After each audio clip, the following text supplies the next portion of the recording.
Yeah, I mean, it's really hard to say like that. Like I said, I truly believe the people who are 10 out of 10 builders, they're professional builders in the West, are All right, just what's up? This is Daniel Cunningham, also known as Daniel.Cunningham.5648 on Instagram, and you're tuning into the Undergated podcast.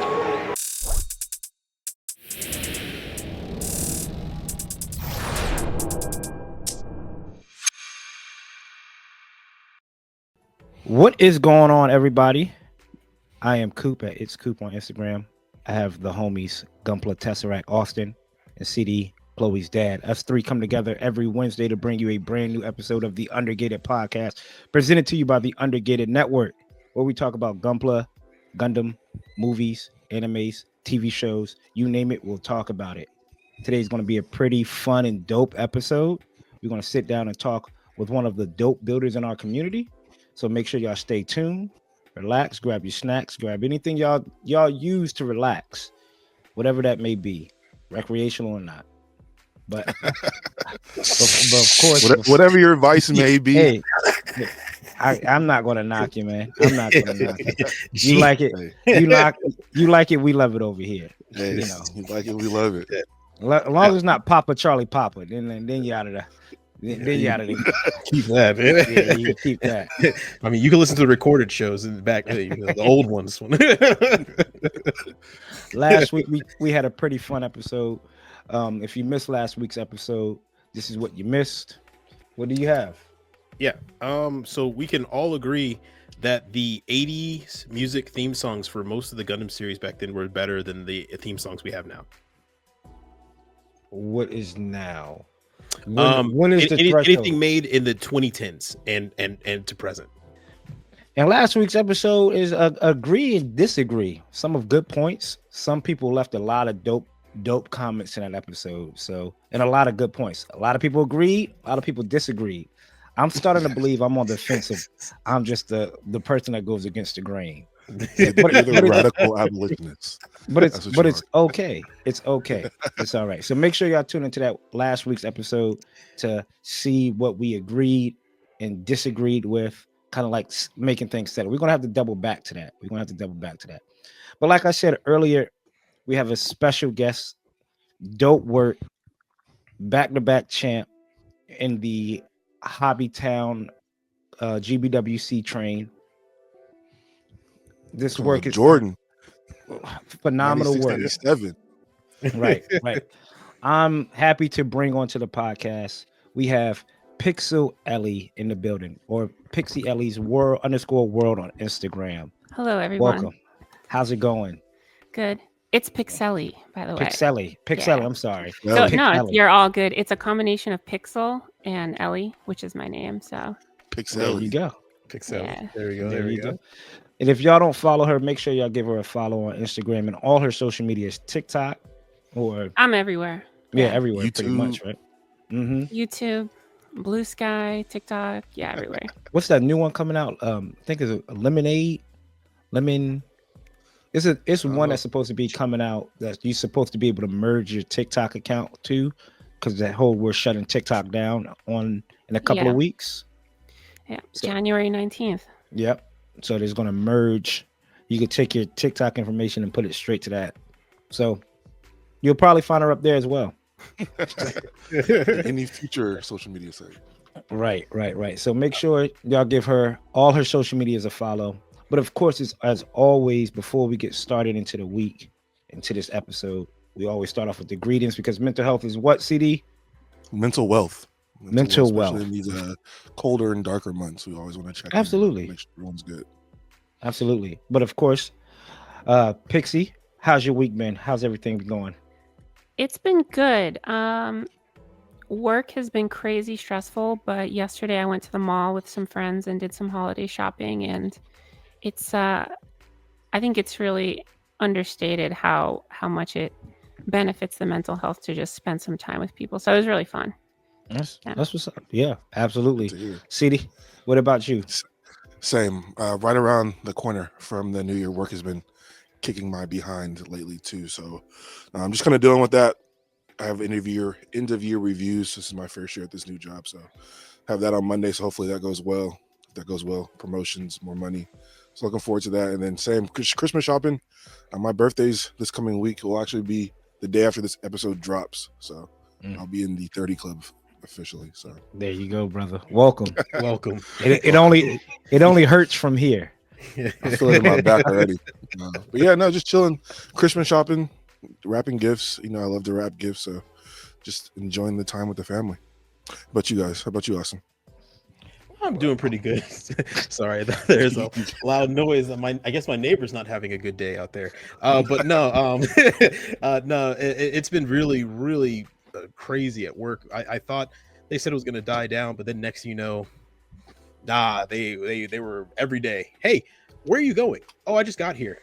Great, go over here and do this thing. But I was doing that job.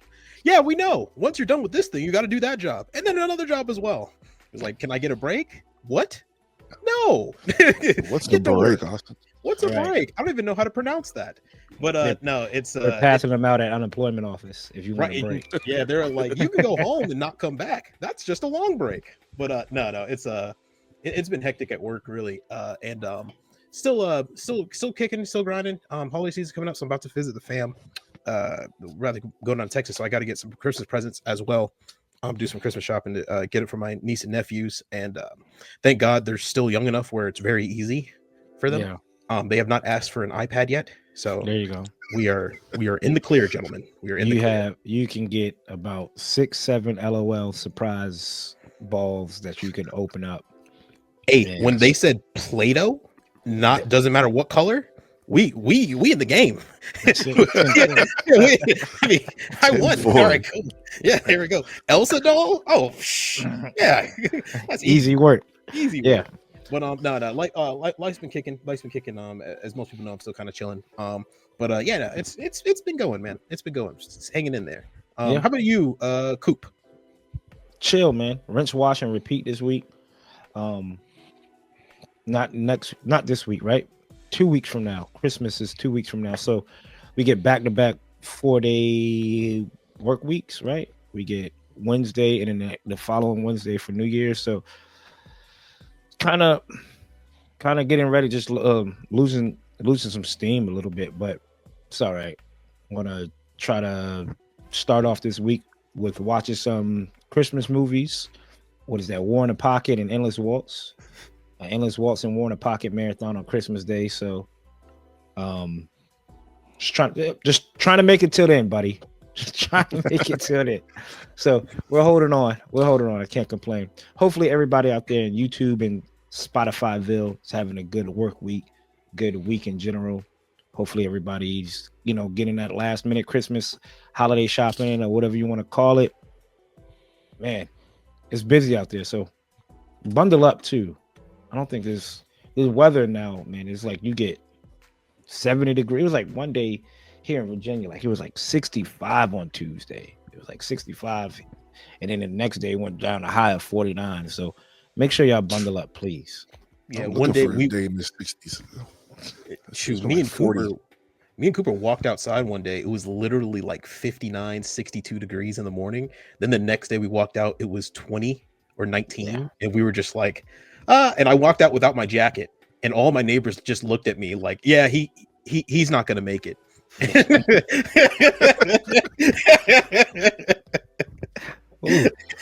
Kind of brisk out here. That's what Austin said. It's kind of brisk out here. I know he's a big guy, but I don't think he's insulated that well. I guess we'll find out. So hopefully everybody's doing well. Next up, building and breaking out a backlog. What new items did we add to the collection? Pixie, you have anything new? Yeah, I actually bought a couple of Pokemon kits. It's something I've always kind of wanted to mess around with. So I bought a Mew and then I bought a Slowpoke. A couple of my friends were talking about doing a group build where, I don't know if you know, but the Slowpoke Bandai kits, you can chain them in a circle and they all eat each other's tails. So the idea is we're all going to paint one. This is like, the Hobbytown crew. So Nickel Models and all those people. And shout out to them. Yeah, we might display it in Hobbytown. We'll see if everybody finishes it. But yeah, I think it'll be fun. I've never really done anything that is like a living, I guess, living creature or organic shapes, organic forms. I've done all robotic stuff where it's, lots of hard edges and stuff. So it's very different, and I'm excited to do that. And then I also busted out a vintage ball kit that I got recently, and it's actually interesting. It comes with two kits. One is 1/144 scale, and one is like 1/220 scale. So it's kind of like father-son ball kits. It's really cute. That's that high grade one that just got like re-released. No, this is like an 80s no grade, like super old. It's like a glue together kit. It's not even a snap together kit. So I put that together just with some, light adhesive and stuff before I paint it up. But yeah, those are the two I've been messing around with. There you go. I'll make mine quick. I don't think I got anything new in. Well, I do. You just got to check out Coop's Corner that comes out this Friday. Beautiful host too, by the way. If y'all haven't got a chance to see Coop's Corner. That's what we hear. Yeah. From the host. Yeah. But check that out. That's Coop's Corner. That's coming out Friday. Should be I think is that the no, it's not the last Coop's Corner of the year, but it is a lot of stuff coming into that Coop's. It might be the last Coop's Corner of the year, right? There might be. That might be the last one. Every other week, yeah. So that'll be the last one. So I'm going out with a bang. I do have like a pretty tall size box from New Type that came in. It's about waist high. So, and some P Bandai stuff coming in. So make sure y'all check out Coop's Corner. CD, what you got? Anything? Nothing. Shout out Pencil Knight. He was just in Japan, and he did pick me up a Rosen Zulu Converge figure. So he did touch down in Washington. I'm mad I didn't get a chance to see him. I was working all day, but shout out to him. That's the only thing that I purchased. It's poverty season with Christmas and holidays. So if I have any more Gundams show up, I don't know if I'll be able to make it to the next episode, fellas. So I'm holding out. Drowning in runners. The backlog, you see it. Yeah, it's getting there, buddy. But who am I to talk? but no, I did pick up some manga. As most people know, I am taking a break on Gunpla right now. I have not touched Nippers for almost 3 weeks, almost a month. So that bet is still going. I think Coop, you were the over under for under 2 weeks. CD, you're over 2 weeks. So CD's still in it, but no. But right now, people don't know I might have betted against myself. You hedged your bet, Austin? Do some money. Yeah, hedged my bet just a tad bit. Don't worry, we'll win something. But but no, I did pick up Goblin Slayer Volume 15. As people know, I'm a huge, longtime Goblin Slayer fan. It's one of my favorite manga. So getting to get that, I was in Barnes and Noble and I said, yeah, now's the time. Let me pick it up. Also, but for as far as like Plamo, I did pick up some more magazines that came in from Sarah Gaia. I actually picked up a bunch of the extra series. The extra series are a Mecha Manuse girl kit type of magazines, and they go into more detail about building them, customizing them, the builders who build them. It's all in Japanese, so you would need a translator app. Thankfully, on my phone, you can just look at the camera and it translates it for you. But I got 3 of them. Yeah, I got 3 of them. I got one I was looking for, which actually this one, because I have 2 of her kits that I'm planning on building, and I have just an extra one that I thought looked really cool. And I also got a Hobby Japan magazine, which also has a girl kit on it. It is the Hasu Miku Frame Arms Music Girl kit, customized, which is the cover art for it. But there's a bunch of other Gunpla and stuff in there. We were just talking about the base jabber actually last night, and that's actually in here. So that's one kit I missed. I'll be at the library in a little bit. Oh yeah. That's right. He borrowed. You need a base jabber, like 5 of. Huh? You need a base jabber? Do you need a base jabber? I do need a 1/100 scale base driver, an RE1/100. Yeah. Sorry. So unfortunately, I don't do those big kits. Yeah, I know, it's okay. My compatriots here don't really dabble in 1/100. It's just me and Pixie, you do 1/100s? I'll do whatever. Yeah. Okay, cool. All right, so this is our side. Yeah, that's their side.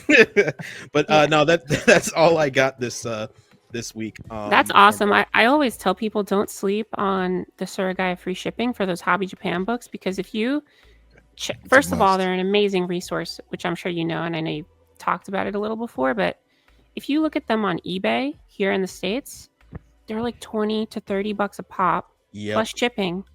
And then somehow Surigaya is like, we're fine to sell some of these for as low as $5 and then ship them to you for free from Japan. There's no way they must be just losing money on it, but I guess they hope you'll buy other stuff with it. That must be their gamble, but I'm definitely taking advantage. I've just ordered boxes of books and it's probably costing them like $100 to ship, and I'm paying them like $20. So 50 pounds of books for free. I'll take it. I think I bought a magazine here in the States and it was $25. Yeah, they're crazy expensive. I've seen it on Surigaya for like $13. If that. I think that's how much Austin is paying typically, right? Like, don't you typically pay at Trilogy about $20-25? I used to buy all of them exclusively at Trilogy. Was a comic book shop here in Virginia Beach, and they were $21 a pop, and I thought that was normal price. Then you go to Surigaya, and you're like, if you're good with getting a used one, they'll sell it to you as low as sometimes $2. And I was like, "Oh, baby, I got $2. let me just a whole year's worth." Yeah, eight funky ass quarters, man. You got 8 quarters. Exactly. They're like, all right, cool, and your shipping is going to be $14. And someone said, $14. Well, let me order some more. Yeah. Bring it. I mean, it's definitely Suragaya's a website we hope that doesn't get shut down. I think we all at this point. We hope that website lose enough shut money. down. Please. Oh, okay, yeah. I'm sorry. I thought there was threat of it getting shut down, but then No, it's probably not. They're not making any money. No. So, yeah.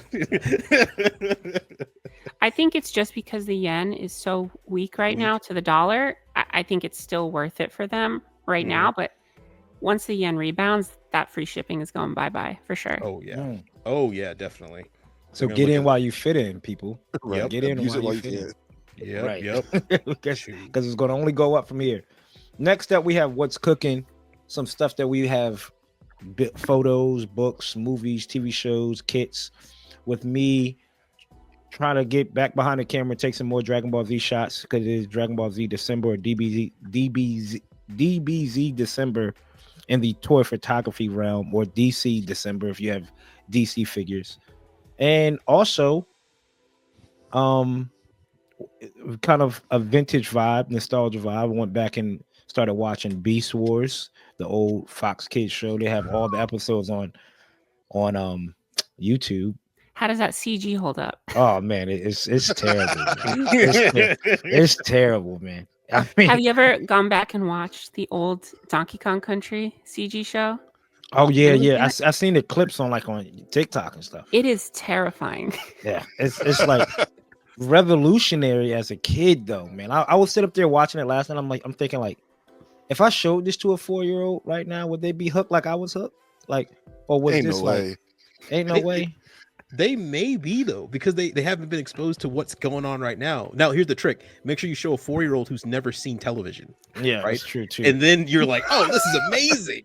They did like a 10-second explosion scene with Rhinox, and it was just like him like jumping. I'm like, in slow motion. I'm like, God, this is all the pixels. Bad. Yeah. All the debris looks like pizza just flying around because they can only do 3 polygons. It is. And what makes it worse, right? Like the dude, I forgot his name. It's Steve, but he did Rat Trap. He does Duo Maxwell's voice. He does almost every Dub's voice in Gundam. He's like in every gun. He's like Rat Trap's voice, and I'm like, man, I don't. And he's a smart aleck in there, right? Like he doesn't want to listen to Prime, and he's a smart aleck in Gundam Wing. So if you're like, you close your eyes as I'm falling asleep, I don't know if I'm watching Gundam Wing sometimes or if I'm watching Beast Wars. So if you want a real trip, Coop, make sure you watch that, and then right after it, watch Reboot. Oh no. Yeah, and then Reboot was. I want to leave Reboot where it is, back in like 2000, 2001. We going that doesn't need a reboot, Jack. We're gonna leave Reboot right where it is. Right where is that? But I did. I haven't finished it. Which is kind of great kind of talking point. Also talking about video games and Pixie being like a vintage video game collector. But I don't know if I know these two have. Have you got a chance to watch that Secret Level on Amazon Prime? I haven't watched it yet, but a lot of my friends are talking about it, and I definitely want to check out at least the Armored Core one. I've heard the Pac-Man one is a little interesting, and there's one other, I think Warhammer one has been highly recommended as well. Warhammer was amazing. So far- Pac-Man, Warhammer was odd. amazing. So far, they all okay. Austin was like, "Don't watch the New World one. You can skip that one." But that one was okay. The one Arnold Schwarzenegger as the voice actor. That was like, okay. That's about as far as I got. It I got threw to, me like- off because his voice acting is so stiff in it. He's like, they're like, Captain, we're approaching the new island, and he just runs. Yes. I'm like, what? It had a good point to that episode. And then I can never pronounce this game. What is it? The Asian one. Seafood. Seafood. Seafood. That wants me to pick up the game. That definitely wants me to pick up the game. And It was like a speed run. It was Dungeon- only like 7 minutes too. Yeah, Right. It was quick. It was and good. the Though. Dungeons and Dragons was good as well. And I think I stopped at oh man, what was that one? Unreal Pac-Man? Tournament. Unreal Tournament. Tournament. Yeah, I haven't watched the Unreal Tournament one. that's a good one. But that's all I've been doing. Just Beast Wars, Secret Level, and Gunpla wise. Oh yeah, God, this is a Gunpla show. Gunpla wise, getting the kit ready for ODO, secret build ready for ODO. So that is trickling along. I have to start lighting a fire under my ass though, because I'm like, I should be a little ahead of the 8 ball here, but this weather and going out of town threw me off, and being sick threw me off too. So And it's holiday season, man. You can't get on yourself too much for that. You're a busy person. You got a whole family you're trying to get the holiday season all set for. thanks, Austin. I appreciate it, buddy. You're welcome, man. That's what I'm here for. What about you, Pixie? What do you think? I know you said the 2 ball, right? For what I'm working on? Father's son. Mm-hmm. God. I'm jumping back and forth between a few things. I'm just backlogged on, honestly, YouTube videos I have to finish. Mm. The big project that I want to work on is the 160 scale God Gundam, the old HGEX high grade. I really, really want to do a custom job on that. And there's like a bunch of just interesting stuff I want to build. But I need to make a video first showing the snap build and all that stuff. So it's kind of holding me up. But that's probably the next big one that I'll work on. That's going to be like, it's going to take forever. That kit is rough around the edges. It's so cool, but it's rough around the edges for sure. Okay. Any animes, books, movies that you kind of watching, reading? I'm reading the Ranking of Kings manga. I just It's a good one. rewatched the whole series because I was recommending it to a friend. I was like, you have to watch it. It's crazy. It's so good. And I finished it, and there's scanlations that pick up right after the anime ended. And sadly, there will probably never be another season, which is a shame. But it's one of my all-time favorites, and highly recommend that whenever I get the chance. So If you don't know, Pixie, just to let you know, these two gentlemen are what we call the anime extremists. I'm a casual anime person, right? So you might throw every now and then anime I might have heard of, but anything deep down that Dante's Inferno, going down those. If it didn't show on Saturday morning cartoons, Pixie didn't watch it. So. Yeah, there you go. Pretty much. So they might know what you're talking about. But what was it called one more time? Ranking of Kings. Ranking of Kings. I did hear Yeah. Austin say good one. So It is incredible. It's hard for me to pitch it to people. There's nothing else like it, but it has some of the most insane fights. It looks like a children's show. It looks like a Western children's show in the way it's drawn, and the art style really turned me off. But then when I started watching it, it's like a super violent, hardcore battle anime, which you do not expect. And some of the best fights I've ever seen, and like, it's just crazy. It's very cool. It's very reminiscent of if anybody knows Kiba the White Lion, where it's very westernized looking animation, but it's a Japanese studio. They're not afraid to get very nitty gritty into what you're gonna see. Yeah, you're just real quick. You're like, oh, this isn't a kid's show. Absolutely not a kid show. Yeah. There you go. What about you, Austin? What you been working on?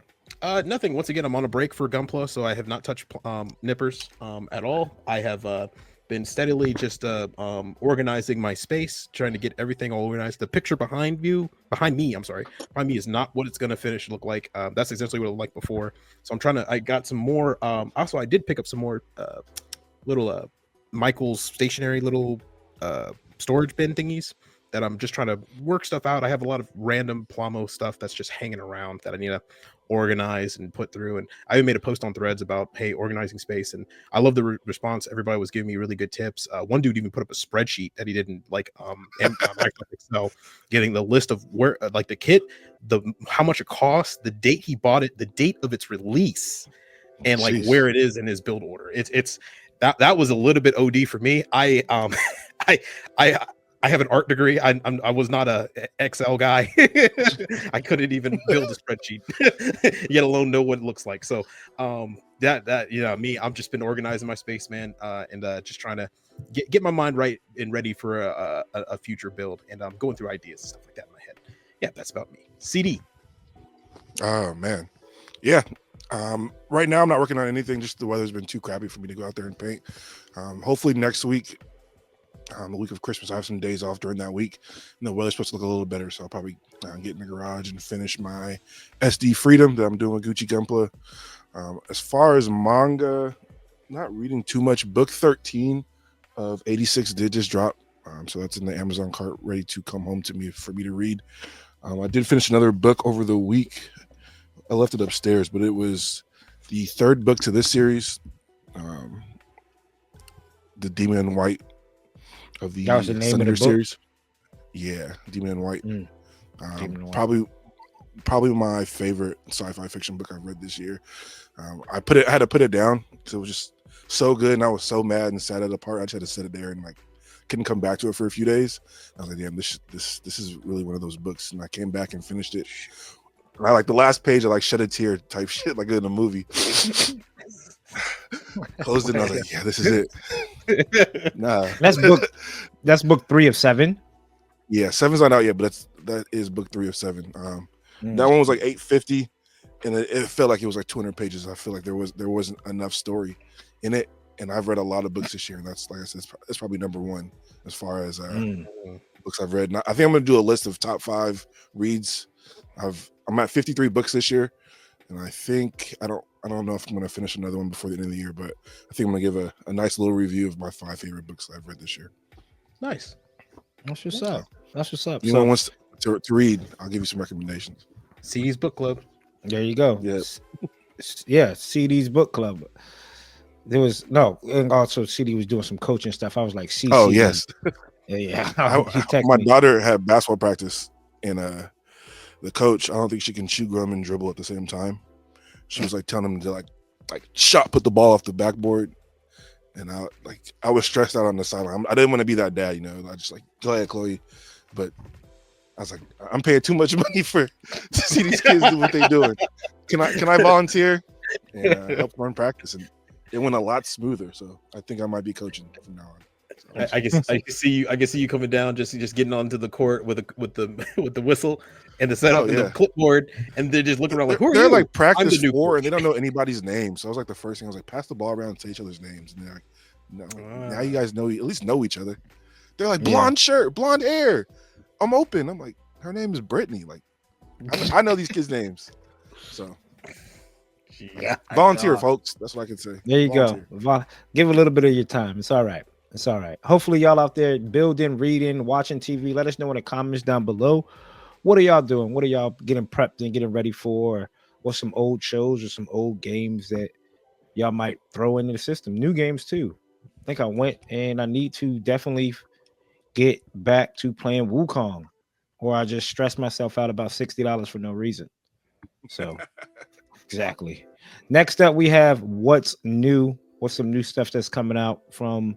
We always use GUNPLA Nerd on Instagram. Shout out to him or them or whoever they are.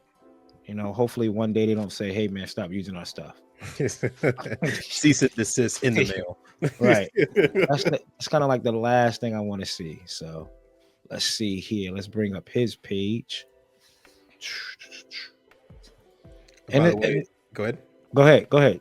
By the way, that RG Akatsuki Gundam, Mm-hmm. yeah, it's a major pass for me now. I know I was gushing on it for the past couple of weeks, but that interframe is all the original Strike interframe. It cannot hold a pose. I was like, there's so much work. As soon as the guy posed it, the legs like drooped. The leg went drooped down. I was like, no. First up, we have the side F new Gundam, the double fin funnel. I'm trying to figure out how different this is from the normal RG and just getting the double fin funnel pack. Would you like me to go down all of it? Or Yeah, just abbreviate it. That's why you're here.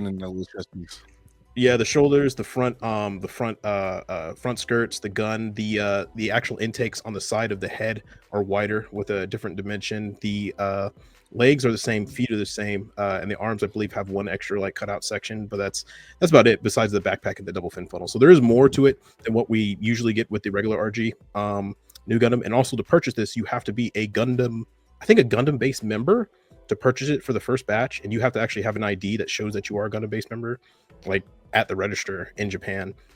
So for all of us in the West, we will have to wait extra long or just pay that extra price when it comes to online sellers. Sheesh. It's Yeah. like getting a real ID. Gotta make Right. sure your license got a real ID. They can just put a Bandai logo on my ID. The Pixie gives the ID, but it has like a picture of me on it, and they're just like, wait a minute. Besides the star on my ID, can you just put the Bandai logo in the bottom right hand corner too? Sheesh. But is this a cop for y'all? Pixie, what's your thoughts about? Do you build RGs, Pixies like that? I built one RG, like the original Airstrike, and it was really cool at the time. It blew my mind. I only really build stuff that I would want to paint, and I just feel like with all those small parts, it would just be really troublesome. So that's a really long way of saying no. No worries, because what you just said, it's exactly why these guys don't paint RGs. Yeah. So, Yeah, I painted one, and it was probably my last. And I painted the Impulse, which was a beautiful kit, but yeah, no, too many small pieces. I've broken down the RG that RG new gun high new Gundam once, and I immediately put it back together after I realized that my entire desk was full of pieces. I was like, whoa, okay, nah, we're good. No worries, man. No worries. Next, we have Good Smile Madroid Vandred. I don't know what series this is from. Vandred was an anime back in the day. Mm-hmm. Oh, sure. The extremists here are here to help you, Coop. Thanks, man. That's why y'all get paid the big bucks. Come into the Come on a cave. Saturday morning show. We have the fire nice and warm. What is y'all getting this? What's your thoughts? I don't have any Good Smile models, so I didn't even like Vandred enough. So nah, this is a hard pass. I got the one I wanted, the one that was built by Naoki, and that's it. So I'm good. I have no idea what this is. What series is it from? Vandred. Yes. Early, like 2005, odd, obscure anime. I've never heard of it. It looks kind of. Me either. It looks kind of cool, but there's so many kits that look kind of cool that it's not cool enough.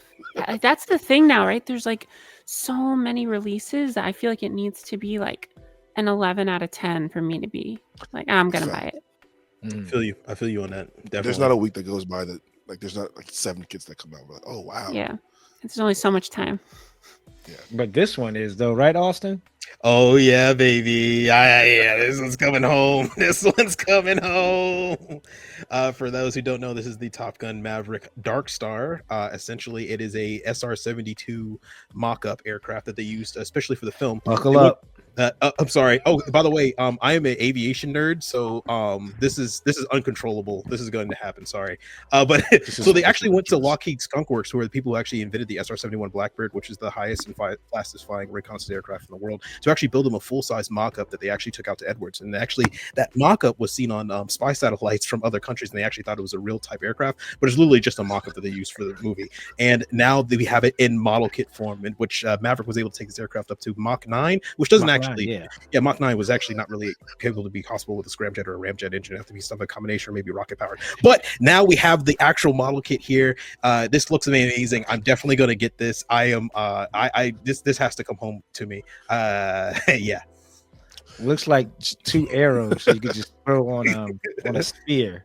You know, it's actually funny you say that. His overall design of the aircraft. No, I'm not going to do it. I've listened to a bunch of episodes of the podcast. I've never heard you talk that fast. Right. You can read those disclaimers at the end of drug commercials, Austin, the way you just did that. Trust me, it's Cooper, he talks to me on the phone, and when I'm talking about airplanes, I can hear him put the phone down and just walk away. He comes back like 10 minutes later, and he just checks if I'm still talking. And yet, like Gundam 83, Stardust Memories is not in his top 5. It's just like a oxymoron for you, man. You know, I gotta say, Stardust Memory, it's just the characters, man. I just can't gel with the characters. It's just I like all the people I like die in it. Everybody I like dies, man. Next up, we have I guess not a movie poster, but a newer poster of the new series. Pixie, what's your take on the new series? What's your thoughts? I think the anime itself, I think looks cool. I think it has nice looking animation. I always really get excited when it's not like super CG. I know they're still using CG for the combat and things like that, but the anime itself I think looks pretty good. The suit design, I'm still on the fence about. I think it's an interesting design. I'm not a fan of the color scheme. It's like a little too confetti or something for me. But I think I'll definitely buy the kit because it looks interesting. And I think in like a monochrome or like a 2-tone color scheme, it could maybe look cool. Again, that's a long answer. But yeah, I think the anime looks cool. It's kind of a wait and see. Wait and see. What you think about the new post? I know these guys are all for it when it comes to this new series. I'll wait till it's dubbed. Hey, Ano is writing, and the guy who directed Rosafon and the End of Evangelion is doing it. So I'm in. I am definitely in. I just like anime. It's going to be interesting for sure. Yeah, definitely check it out. The design is weird for me, honestly, too. I was telling these guys earlier. I think we all agree. Like, if it wasn't called Gundam, we would be okay with it. It would be fine. The fact that it has the Gundam name is just kind of throwing it off. Yeah, I'll give it the first 5 episodes. It has 5, and after that, if it doesn't catch, it won't be caught. We have some of these 30-minute fantasy. We have the Rosen Fighter, which I'll come back to this later down the line, and you'll see, and everybody probably knows why, right? Like, now that you see this in a future kit that's coming out, you could probably pair that future kit with this, if that makes sense. So these 30-minute fantasies, they're starting to look okay because, again, less peg holes. And on a toy photography realm, toy photography realm, dope. There you go. Yeah. Austin Sue. You into the 30-minute series, Pixie? Not really. I think, like you said, all those like the hard points, the peg holes, they kind of kill it for me. If I was to build one, I would have to like putty all those up, and there's a lot of them sometimes. So the designs themselves, like without the peg holes, I think can be cool. I like the idea of like fantasy mechs. You know, I think 5-Star Stories for a long time has kind of had a monopoly on that whole area stylistically. Escaflowne a little bit, but it's nice to see more variety in the fantasy area. Right. Have you built a 5-Star Story kit yet? I have not. I have 2 of them. I bought 2 vintage ones in Japan, and they are like rough, like too rough even for me. So I think I'm gonna try to get one of the newer kits. I pray for you. I Now, painted one earlier this year, and whew. I want to know what makes them. If you're saying it's rough, and I know that's kind of like your thing, right? Like you get the vintage kits, you know if they're rough, what makes that 5-star story kit rough? So like, so I If the have new these. ones are crazy. Yeah, I have these 2 5-star stories kits, which I bought because they have incredible box art. The LED Mirage, and then I think it's like Bach or Bachu or something like that. And they're from the early 90s, but they're built to a quality that's even, I don't know if I want to say lower, but it's like about on par with really early 80s Bandai kits. They're by Wave, so I don't know if it's just Wave's technology for model injection was just like a decade behind Bandai. But at the time, I was like, oh, it's a 90s kit. I can live with it. It's like, you put the two parts together, they do not fit at all. There's different things like air bubbles sometimes, or just parts of the mold that are gone. Like there's nothing there, and I would have to resculpt it completely from scratch.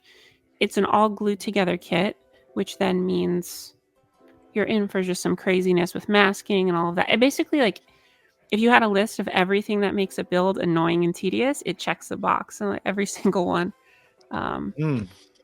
Yeah.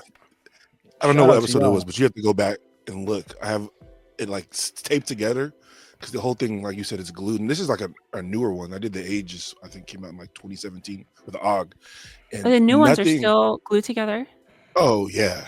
Oh, I didn't know that. I probably had it. No, they look like they should be. Yeah. No. Okay. These guys can tell you when I brought it to the Plamo event, I had it like it was like dangling. I had to have glue with me to glue some more on there. Like I used 2 or 3 different types, a lot of crazy glue. I have to find the picture I was doing, but I taped the whole thing together before I painted it because you have to kind of have to build it up to see what it looks like to see where you're gonna paint and where you're gonna mask and it was. I have another one that I want to build. Yeah, but most stressful time of my life building that kit. I swear, I thought I was gonna throw it away a couple times. So good luck. Good luck. I think Vulcan was trying to get Austin to paint a. He was like, "I got some 5-star story kits for you, Austin." But they're so nice when they're done. They're like they look so cool. Oh my god! The designs are unlike any other mecha series. Yeah. And at the Pommel event, we had a special category for just the 5-star stories, and all of them, just when they're done, immaculate.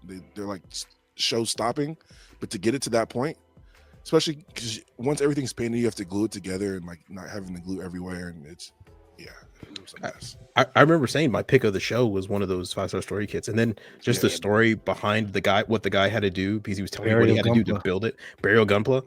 Or Burial Gunpla had to do behind it, or even the other guy with the I'm forgetting his name, unfortunately. I'm so sorry. But he had that camo one that had the blue and the blue green and the dark blue. That was insane. Oh my gosh, they look so good. I never heard about it. I didn't know it was a show, didn't know it was a book. And it's like now it's like one of the up and coming kits to build as a 5-star. It's like super obscure here in the States.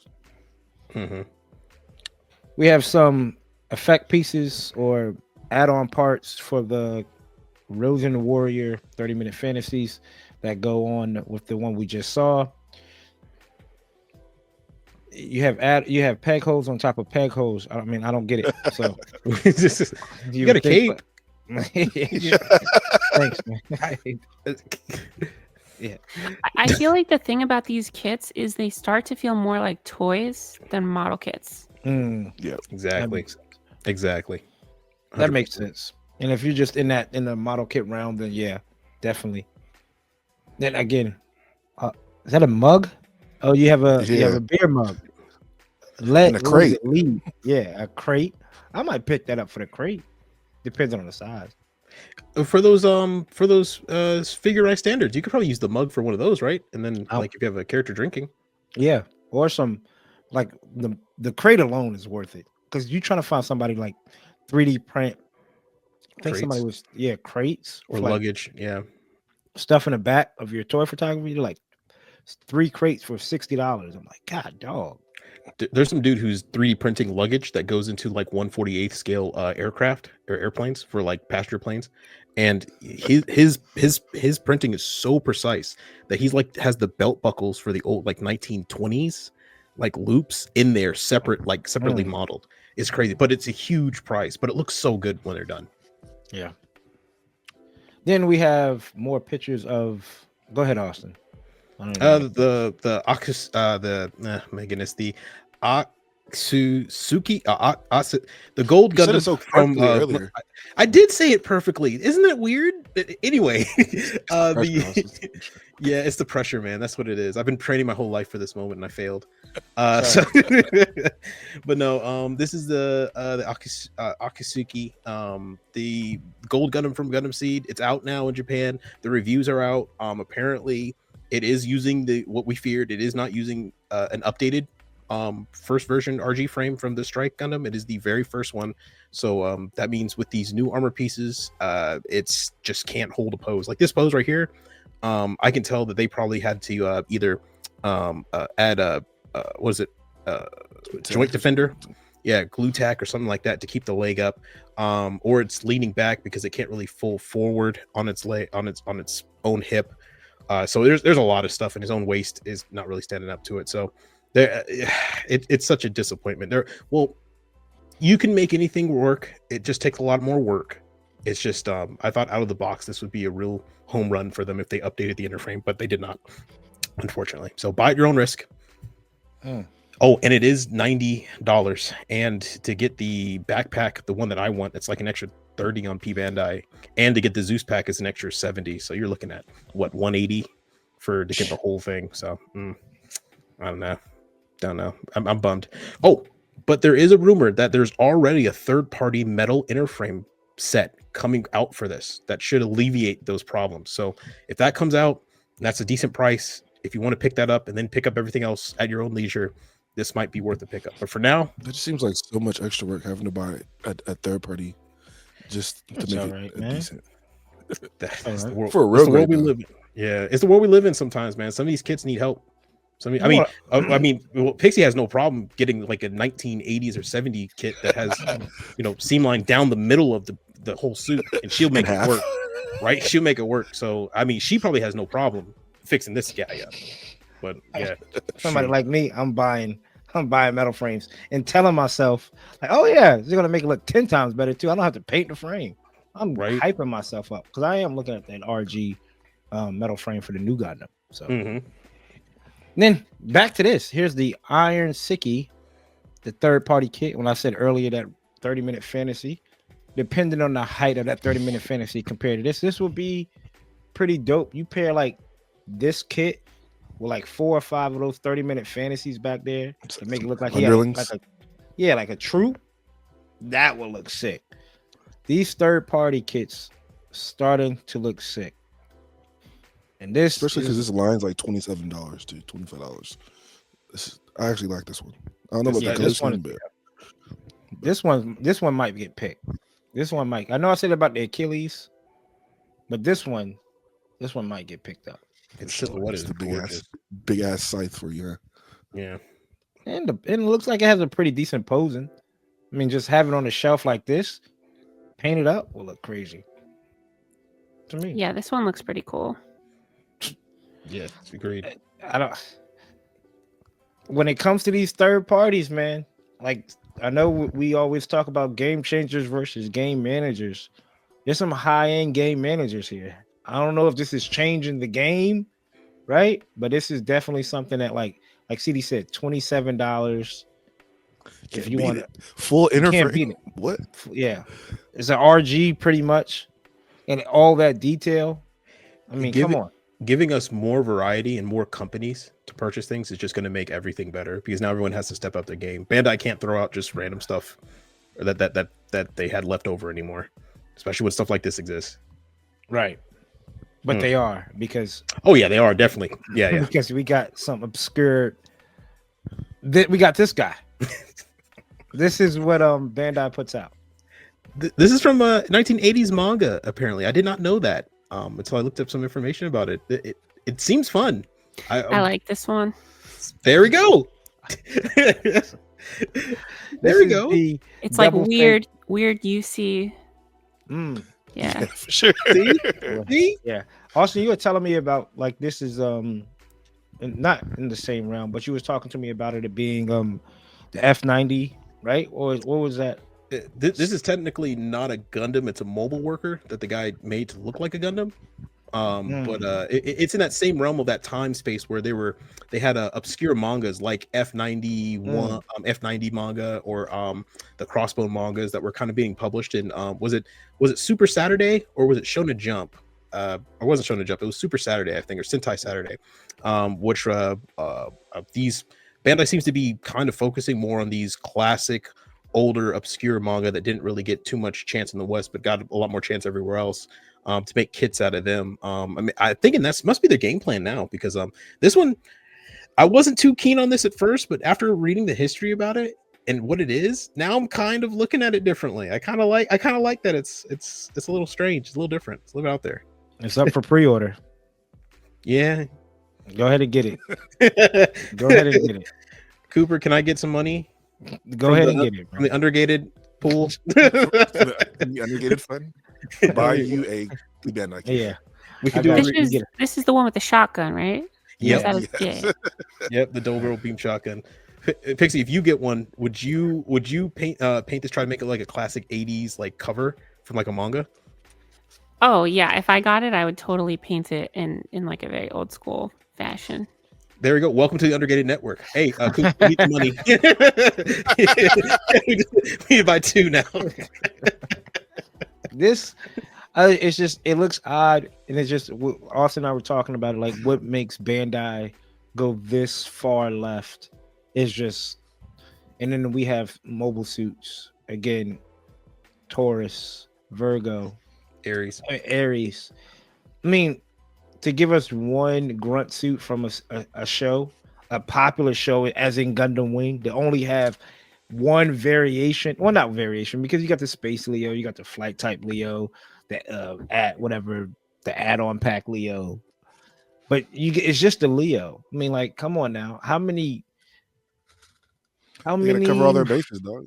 Yeah, I feel you, but how many? Let's see, IBO grunt suits are the Grazes, right? And then can't think of the Grays, the Schwab. Yeah, so you there's a decent amount. Is Gundam Wing the only show right now in the Gunpla world that there's only one grunt suit? I mean, obviously you have like the Doms, the Zaku's. I think G Gundam, maybe.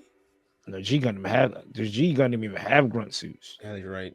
Kind of like the Maganax are kind of grunt suits. Oh yeah, true. Yeah, that's true too. The Maganax too. We do have the Maganax. So, but again, this so far left. I thought you were headed in the right direction.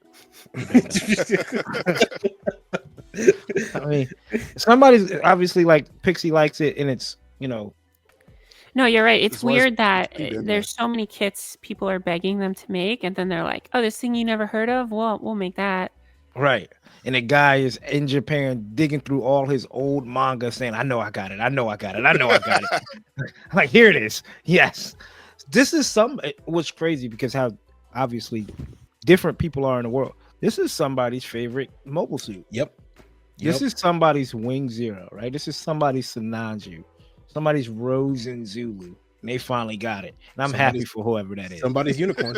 Literally. I'm happy. I'm happy for you. Keep on trucking, man. That one person. Yeah. Little engine that could, they did it. And other than that, we have option part set for 30-minute sisters. I think we talked about this before.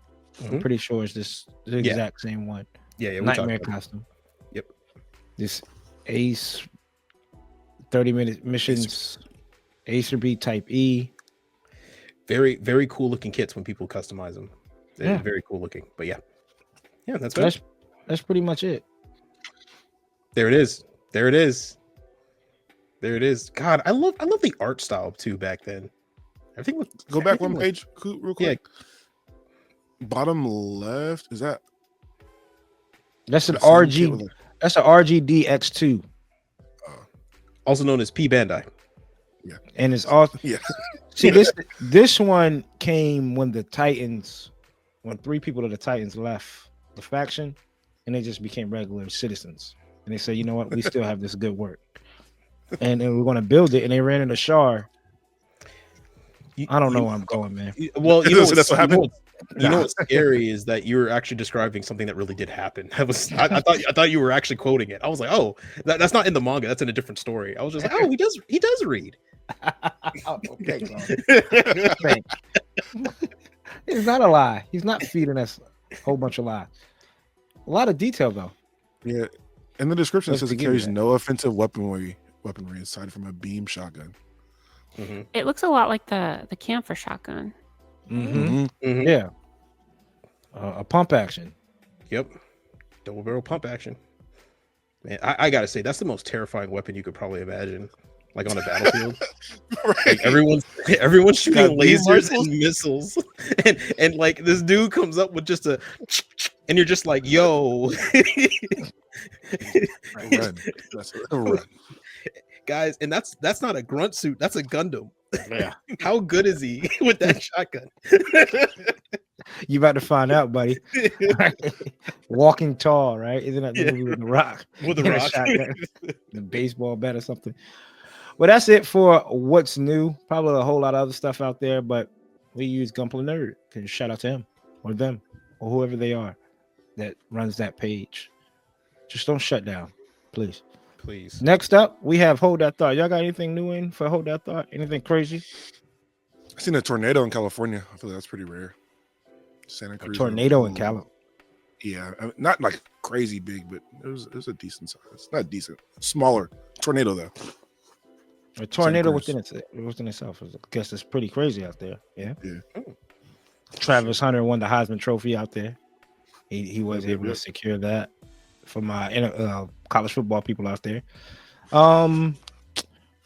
There's been a whole lot of drones, and I think that I think there's a whole lot of drones been going on up in like Pennsylvania, New Jersey. Some weird stuff going on. Drones. I want to, yeah. I kind of want to get a drone. Somewhat kind of want to get a drone. What you doing with the drone, Coop? Yeah. Why not? Maybe because at one point in time they seemed like they were so hard to get. Like, oh, you're gonna spend $700 for a drone. Now it's They're still $700 for a good one. for a good one. Well, you can get one. I think I seen a really good one for like $250. See, you have to think outside the box. See, me and Pixie, we do YouTube videos, so I could bring that drone in Target, and it could be my cameraman. It's the over the shoulder shot. It's you telling me? Over the shoulder shot. Yeah, there you go. Content creator. I see one dude at Toy Hunt. He has a drone, and it went all the way up, came swooped down at the target. It looked dope. Yeah. Dynamic shot. Damn. Until it Yeah. hits that poor old lady in the face on the electronics section. Right before he got kicked out and banned from Target. There you go. Exactly. You're like, If well, I what want to get banned kicked, you? if I get kicked out and banned, I'm screaming everything. Like, I'm telling it to attack. Like, what's that? Was it Killzone? It was one of them video games that had like a Killzone that had like a drone that was following you. Like, I don't use it for that. Paint it, use it for that. Make it look like it might attack. I see Coop on the news. Virginia man kicked out of Target. Lost his left at Eastern State. They show the video of the drone like going, like the old lady's like, I wonder if this iPad's good for my grand. Hey, it's a pretty good looking drone. I mean, I seen one, a guy took a cup, put a cup on it, flew up in the air, flew down, the water didn't spill. For $250. That's a perfect grade. Now I have a drone. Think about it. The price of a More power perfect to grade, you get a pretty dope drone. It You sounds like it, like I a love man. It sounds like a man really trying to convince himself, man, to get this. I think you even said it when you're like, "That's a perfect grade." That is a perfect grade, isn't it? Yeah, no, but I have a drone. We'll see. We'll see. Let us know in the comments below. Do y'all have a drone? And if so, is it worth it? Some people, is it worth it? It might be worth it. You never know. You never know. And plus, I want to get more into some more photography in general. So drones help out for that in that realm. True. Next up, though, we have Creators Corner, and as we do all the time on Creators Corner, we do typically give shout outs to some dope content creators out there that seem like their page should be well past the number of Whatever they're followers at. they have. Yeah, exactly. But every time we have a guest, we always want to make sure that we that creator spotlight or creators corners for them. So we have Pixxiellie, right? Did I say it right this time? Pixxiellie. Pixxiellie. Pixxiellie. I'm Pixxiellie. It's almost like an Italian name. I gotta say it like Italian. Pixxiellie. You gotta hit him like this. Pixxiellie. Yeah, there you go. Pixxiellie. Pixxiellie. Once I think of Pixxiellie. Italian name, I'm good to go. Pixxiellie, right? So I can't break it down. I have to say it like Mario and all them. So yeah, we're gonna get into this is her segment. We're gonna sit down and learn a little bit how her upcoming building and things like that. And we have some pretty fun questions as well. You ready to jump into it? Yeah, let's do it. All right. Talk to us about your upcoming, like what made you get into Gundams, things like that. What made me get so basically I had built a couple of kits in the 90s, I guess. Maybe no, it wasn't the 90s. It was probably like the 2000s because I was too young in the 90s. And yeah, I just built like 3 of them. The old no grade Death Scythe, I think the high grade 1/100 God Gundam, and the Master Gundam. I had never seen Gundam on TV at that point. The kits compared to other toys in the store, they were like really cheap. So I built those and that was it. I tried to paint one. I did a really bad job and I cried to my mom because I thought I ruined the toy that I just bought with like my birthday money. And then I never really thought about them for a really long time until I stumbled upon I'm from New York, and there was this mall in Chinatown that was like an Asian mall, and they had a bunch of import stuff from Korea and Japan. So like, plushies and manga, and they also had Gunpla. And this was probably like 10 or so years ago. And yeah, I just picked up a couple kits. The old Gerbera Tetra and the old high grade Easy 8. And I snapped those up. And then again, I never thought about it again for like another, 7 or so years. And then during COVID, I started, with collecting my video games and stuff, I started picking up old issues of Hobby Japan and other Japanese magazines. And just looking at those old painted builds really, really inspired me to just finally try and airbrush something, because I had always seen painted kits my whole life, and I'd always been like, oh, I could never do that. Like they're super cool, but it just seems like so much work. And I think just COVID, everybody, had more time, and I was just trying new things. Everybody was trying new things. I was like, yeah, let me just try. And I just kind of snap bought an airbrush. And yeah, the rest is history. Actually, first I tried to use a hand-me-down airbrush from someone else, and it was like a single action, and it didn't work at all. I couldn't even get paint to spray out of it. And that actually made me so mad that I bought an airbrush. So that's like the complete story. I kind of rage bought an airbrush, but yeah. So what was that first kit back? I know you said in sound like 10 years ago you got the Easy 8, and then you put it down, came back a few years later, and he was like, all right, I want to start. You got the Hobby Link Japans. I want to start airbrushing. So if you remember, a friend actually bought me the high grade Jesta as a gift, and I just snap built it, and I was like, this is cool. And then to learn to airbrush, I learned to airbrush on an SD RX-78 because I thought it'd be kind of low stakes and it didn't matter if I messed it up or anything like that. But I had actually bought myself the master grade GP01, which I eventually entered into GBWC last year. But I looked at it, and I looked at the paint job, because it's one of those old master grades where the manual shots are all painted, and they even did, pre-shading and stuff back then.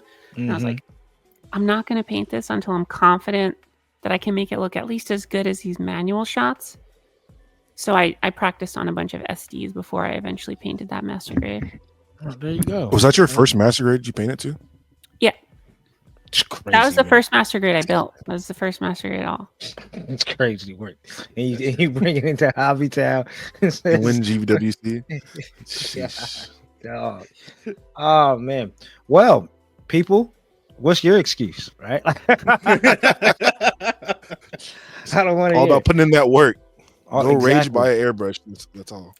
Yeah, That's and the one study thing. and practice. Absolutely, absolutely. So, how was it maneuvering? Because I always want to know from a different perspective, a female's perspective, moving in the Gunpla community when it comes to being a female and being in the Gunpla community. I know this community is giving, right? They like a lot of people really don't care, but some of your work, and I say it all the time, when it comes to female builders, and I hate being in that like box too, right? Because we get, oh, that's my favorite, black YouTuber, or that's my favorite female builder. Your stuff is like some great work within itself as being one of the top builders, not just a female builder, but a top builder. How was that maneuvering through the community? I mean, honestly, I don't really think about it too much. Other than that, I think it's definitely made it a little bit easier, probably, to get into YouTube and things like that, just because there's really no one, at least in the English speaking community. There's a ton of female Gunpla builders in Japan and Asia and things like that are huge and have like millions of followers.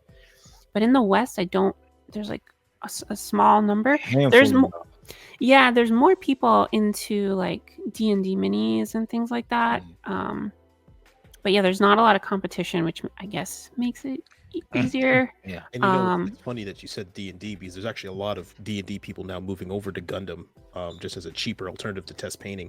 And a lot of I did not know this, but there's a lot of female D&D builders now getting into the Gundam space as well. Yeah.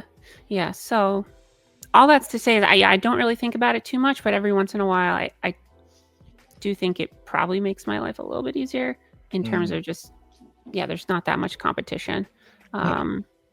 But not that it's a contest or anything. Yeah, because like I said, your work is dope work. It's one of the best builders, right? Thank you. Because we get people tell, oh, even back in the day when I remember this one guy, and I say it all the time.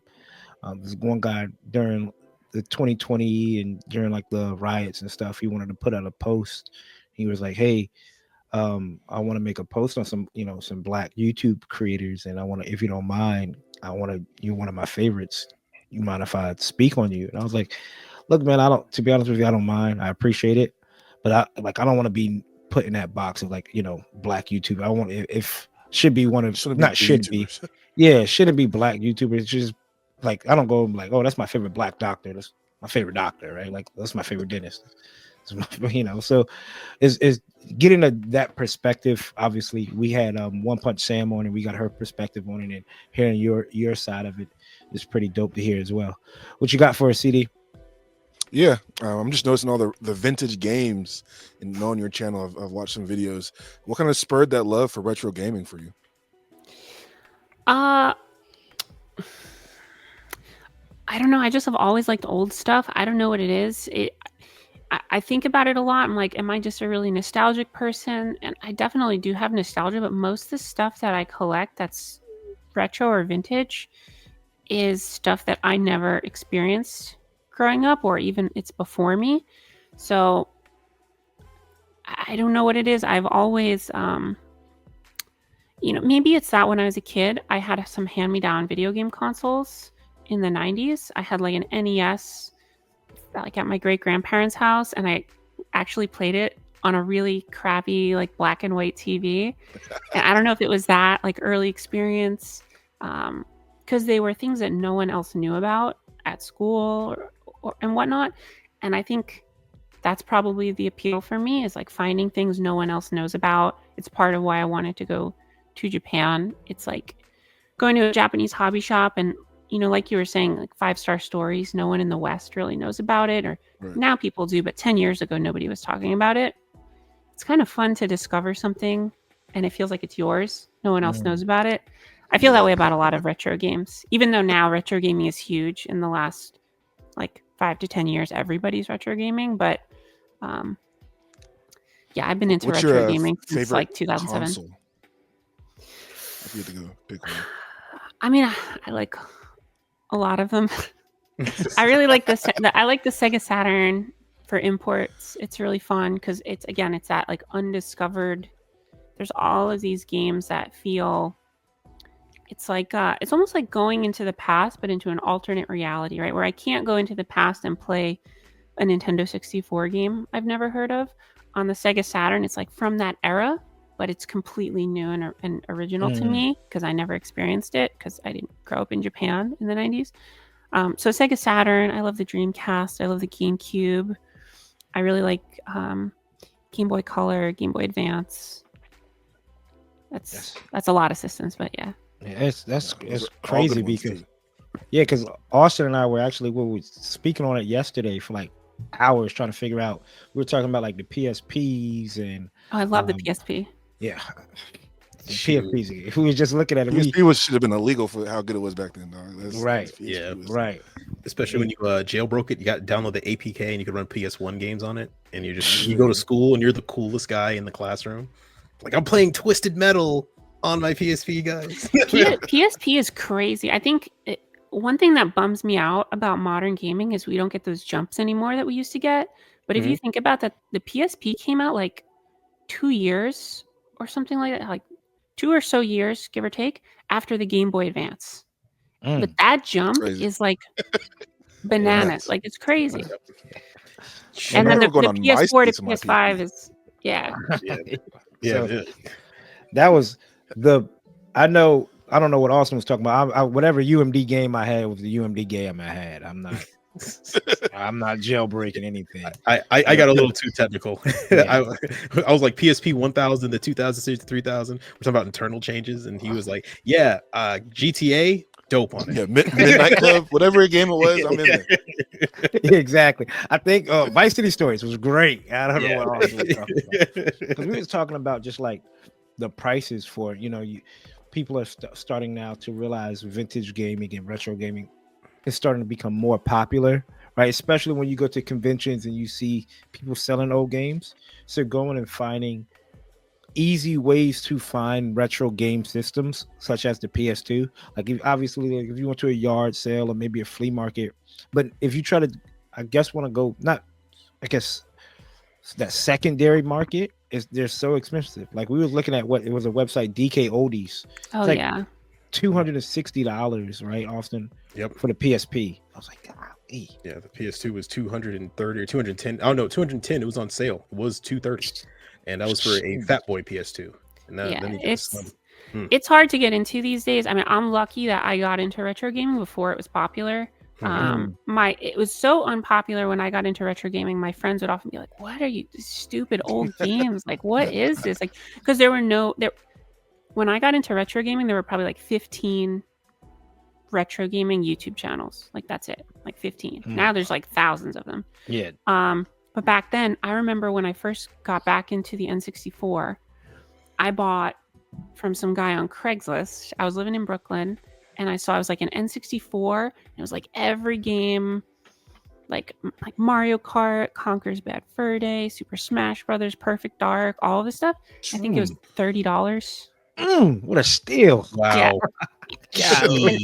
Now would have easily been like $1,000 if I were to get that same deal today. Oh yeah. As collectors too, right? What also jacks up these prices is, when people start grading, when you turn in like a Mario Kart 64 unopened and get it a 9.8 grade on it, it's like, people are trying to use it as an investment. It's a whole different thing now than it used to be, but definitely took what comic books used to do. Like, it's like the comic book realm laid the foundation, and people are like, well, we could do this for everything. Because back in the day, I didn't know anything about grading. And I thought, when I first heard it was comic book, they'll get your comic book graded. Then people start getting their Pokemon cards graded. Then I'm assuming, obviously, maybe because I didn't hear about it, like cards And now I'm on YouTube watching this guy with a whole N64 graded, can't open it, not going to open it, $1,000. That's crazy. God damn. You don't even know if it's really in there. In 30 years, we're going to be grading our unopened P-Bandai kits. Hey, Hey. you know what? That's why one of them is still in the box now. That's why one of them. I always knew it was good to buy two. One in stock, one in rock. Next up, Austin, you got any questions for Pixxiellie? Yeah.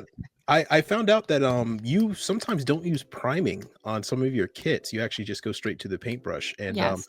I was thinking of it's funny because starting out, when I started out, I was just directly Citadel paints on water going on there and painting directly onto the kit. And I can say I'm just happy I moved over to airbrush. I'm happy I prime now. Things look a little bit better, but you've blown everybody out the water, especially with that master grade GBWC winner there that's not primed. That's just straight paint on it. So can you talk about your experience of like paint brushing, like what paint methods, how you walk through it? Yeah, definitely. So a couple things. One, it's one part laziness, and then two, it's one part stubbornness. And whenever somebody says you can't do something, I'm like, you're an idiot. You're totally wrong. I don't know why. That's my first instinct. So painting without priming, people always told me that's crazy, never do it. Painting on polycaps, people told me that's crazy, never do it. Vintage kits in general, people are like, this kit sucks. Don't bother with it. It's trash. Like, you can never make it look good. And that makes me want to try and make it look good, So it's a combination of those things. Obviously, if you're trying to do a completely different color scheme and it's a dark color, you have to prime or your color's just never going to pop. Like if you're trying to make a kit that is, a blue plastic or something and you want to paint it red, obviously then you have to prime it. But I think especially for white Gundam parts, oftentimes I find the primer doesn't really do that much. Other than people say it helps the paint adhere. But I think because I use acrylics, the paint is so fragile anyway. Like nothing is helping this stupid acrylic paint adhere. Like if you touch it, it just falls off. Like it does not want to be on the kit. So I haven't noticed enough increased durability with priming to make it worth my while. For me, it's just more about color and making sure you want to get the right color on the kit. Yeah, I see what you mean there, especially when I started out white parts on Gunpla kits. Actually, you could just easily just weather it in every way to say, oh, that was a great paint job. If you're not doing shading, yep. I think you can absolutely just top coat. Just keep it moving. Yeah, just keep it moving. Yep. Talk about, like repainting white. That's just because that is. Man, you talk about you have a white piece, you prime it white, and then you put white over it. Then I want to put my dunce hat on. Like, where did you? How far did you get, man? You just wasted money. So that's one I have skipped. Some white, some grays, and what you said it. I'm sorry to cut Austin's question off, but acrylics. Why? It's the question everybody wants the answers to. Yeah, I mean, I'm just really sensitive to smells, especially chemical smells. And I actually tried in the beginning. I was using, before I got the airbrush, I did a bunch of other weird stuff before I got the airbrush. Of course, I tried spray cans. I tried that stupid, I shouldn't say it's stupid because I know some people like it, and if it works for you, that's awesome. The Gundam marker airbrush system. I could not get that thing to work. It drove me crazy. And you're not the only one. Nobody could get it to work. I've yet to ever see anyone successfully paint anything with it. So yeah, but they keep selling them. So I don't know. But hey, the person in the comments, your kit looks good with it. Okay. I know that somebody's gonna leave in a comment. Well, I painted my origins. Yeah, it looks good, man. Not saying it doesn't look good. Please More power send to me you. a picture of it. Please send me a picture of it. I have to see it. Yeah. And you might even get spotlighted on Creators Corner then, man. If you Exactly. next week's episode of Creators Corner. Matter of fact, I guarantee you it will be. But no, it's mostly just I don't want to be around toxic stuff, even with the respirator. And I do have a little portable spray booth that I vent out of my window, but even it's just too much fumes for my current setup. Maybe one day if I get a really, really good spray booth with maybe like 2 or 3 fans and I have a dedicated space. But right now I paint like in a little corner in the middle of my living room. It's not far from the kitchen where there's, it's just too much with the fumes for me. More of a health thing. Yeah. That's completely understandable. I paint in my bedroom. Actually, I have my whole window going out, and I have the lacquer smell. And it is not until you wake up 2 days later and you realize, oh, it's still there. The paint is still like maybe this isn't a good idea. Yeah. Get that smoke floating around your head.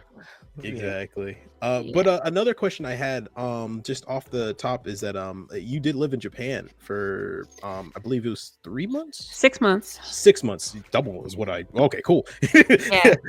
And living there, you got to go to the Shizuku Hobby Show, probably one of my favorite hobby shows ever that I've ever wanted to go to, but I've never gotten the chance to. And I was thinking, if one day, let's say that you became, congratulations, you've become the lead of the Shizuku Hobby Show International, and they're going to bring it to the US. What city do you think would be like the best place to set it in? Because to bring more people into the feature, because you've been there, you've seen what all the stuff that they have to offer. Yeah, Richmond, Virginia. I honestly, I do think that I think Virginia. I haven't been to a ton of modeling shows in the United States, but as far as I know, I have done a lot of research because I went to ODO for the first time. That was the first real model show I went to in the United States, and I was like, "This is cool. Let me search for some other ones." And there's like nothing. There's some on the West Coast, and then there's ODO, and I'm probably missing someone else's hobby show that's awesome, but they're not easy to search for. As far as I know, there's not many of them. I know growing up in New York, like I lived in New York for most of my life. I only moved to Virginia a couple years ago. There was no GUNPLA community or anything like that in New York. I think there is like a Long Island model show that I've heard recently. There's a little bit more of a GUNPLA presence there, but my point being is I don't really know because I've never been to a place other than here in Virginia where I'm like, oh, there's a GUNPLA community. There is that West Coast. There's like some mecha modeling convention. The one that just passed, right? Yeah. The SD, yeah. Yes, that one. So it would probably be either there or here in Virginia. I feel like those are the 2 hot spots right now. All right. Well, if you get a chance, and I don't know how much you travel, but the Plamo event hosted by Vulcan Hobby. She travels. You never know. But the Plamo event is a real that's a real doozy. Where was that? It was in Birmingham, Alabama. Cool. Last year, and it was the second year, and I told Vulcan like, yo, by year 4, it's gonna really take off. Like I've been to a couple of shows. Like I've been to ODO since 2019. I've seen the growth of ODO. I've been to a couple of like hobby stores, and this isn't we're in a hangar, right? Like this isn't we're at a high school auditorium. This is we renting out a ballroom, and you here with the cream of you with the cream of the crops, right? Like this. So if you get a chance next year, that's the one you want to be like. This makes the community worth it. This makes that trip worth it. I'll have to check it out. I definitely want to go to more shows. I do feel like GUNPLA's booming right now. It feels like I also see a lot of younger kids getting into it. Like a lot of times we'll be hanging out at Hobbytown, and like a bunch of, I don't know how old they are, but it feels like younger teenagers, like high school kids, are coming in and looking at the kits and picking stuff up. So I don't know. I feel like it's promising for GUNPLA, where there was definitely a lull after that first big boom in the 90s. Like during the 2000s, there was not much going on.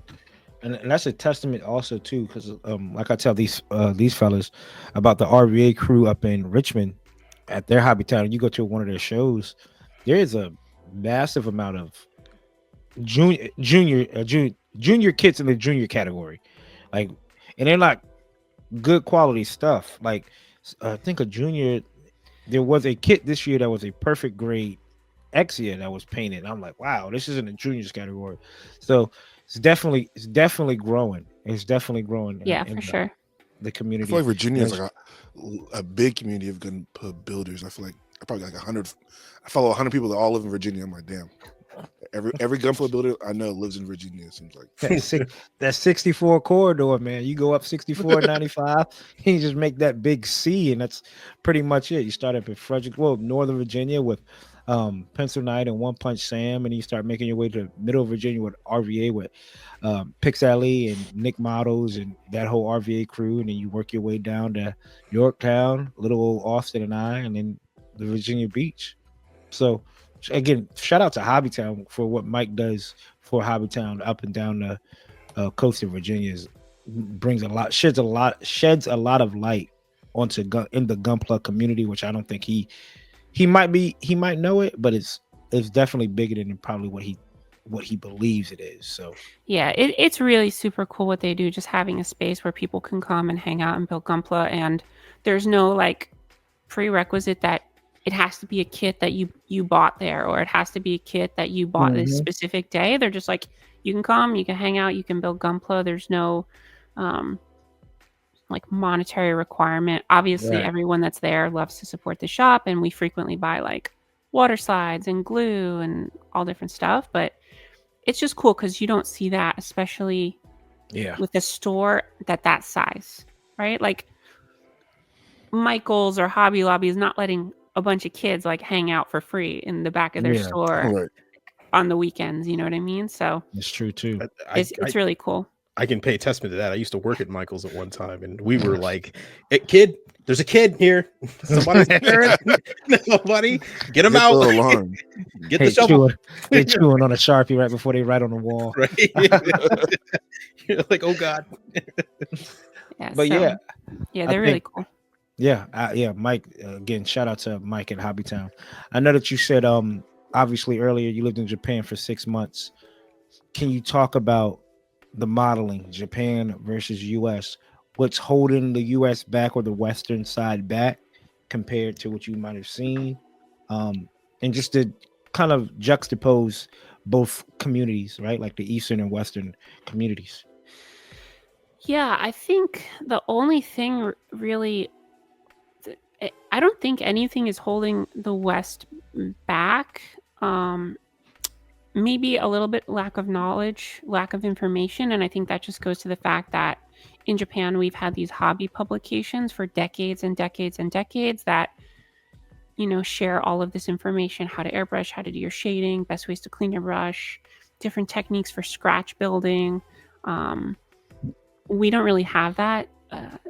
I think there's a little bit where, I don't know if I think Dengeki Hobby, they do some like translated ebooks or something like that, but it's not the same on the information front. And then if you try and go and become educated on YouTube, there's really not a lot in terms of, there's a ton of YouTubers in the GUNPLA space that want to educate you, but in terms of YouTubers that are true experts doing the education, there's really only a handful where you can say like, these are the top builders that I'm learning from.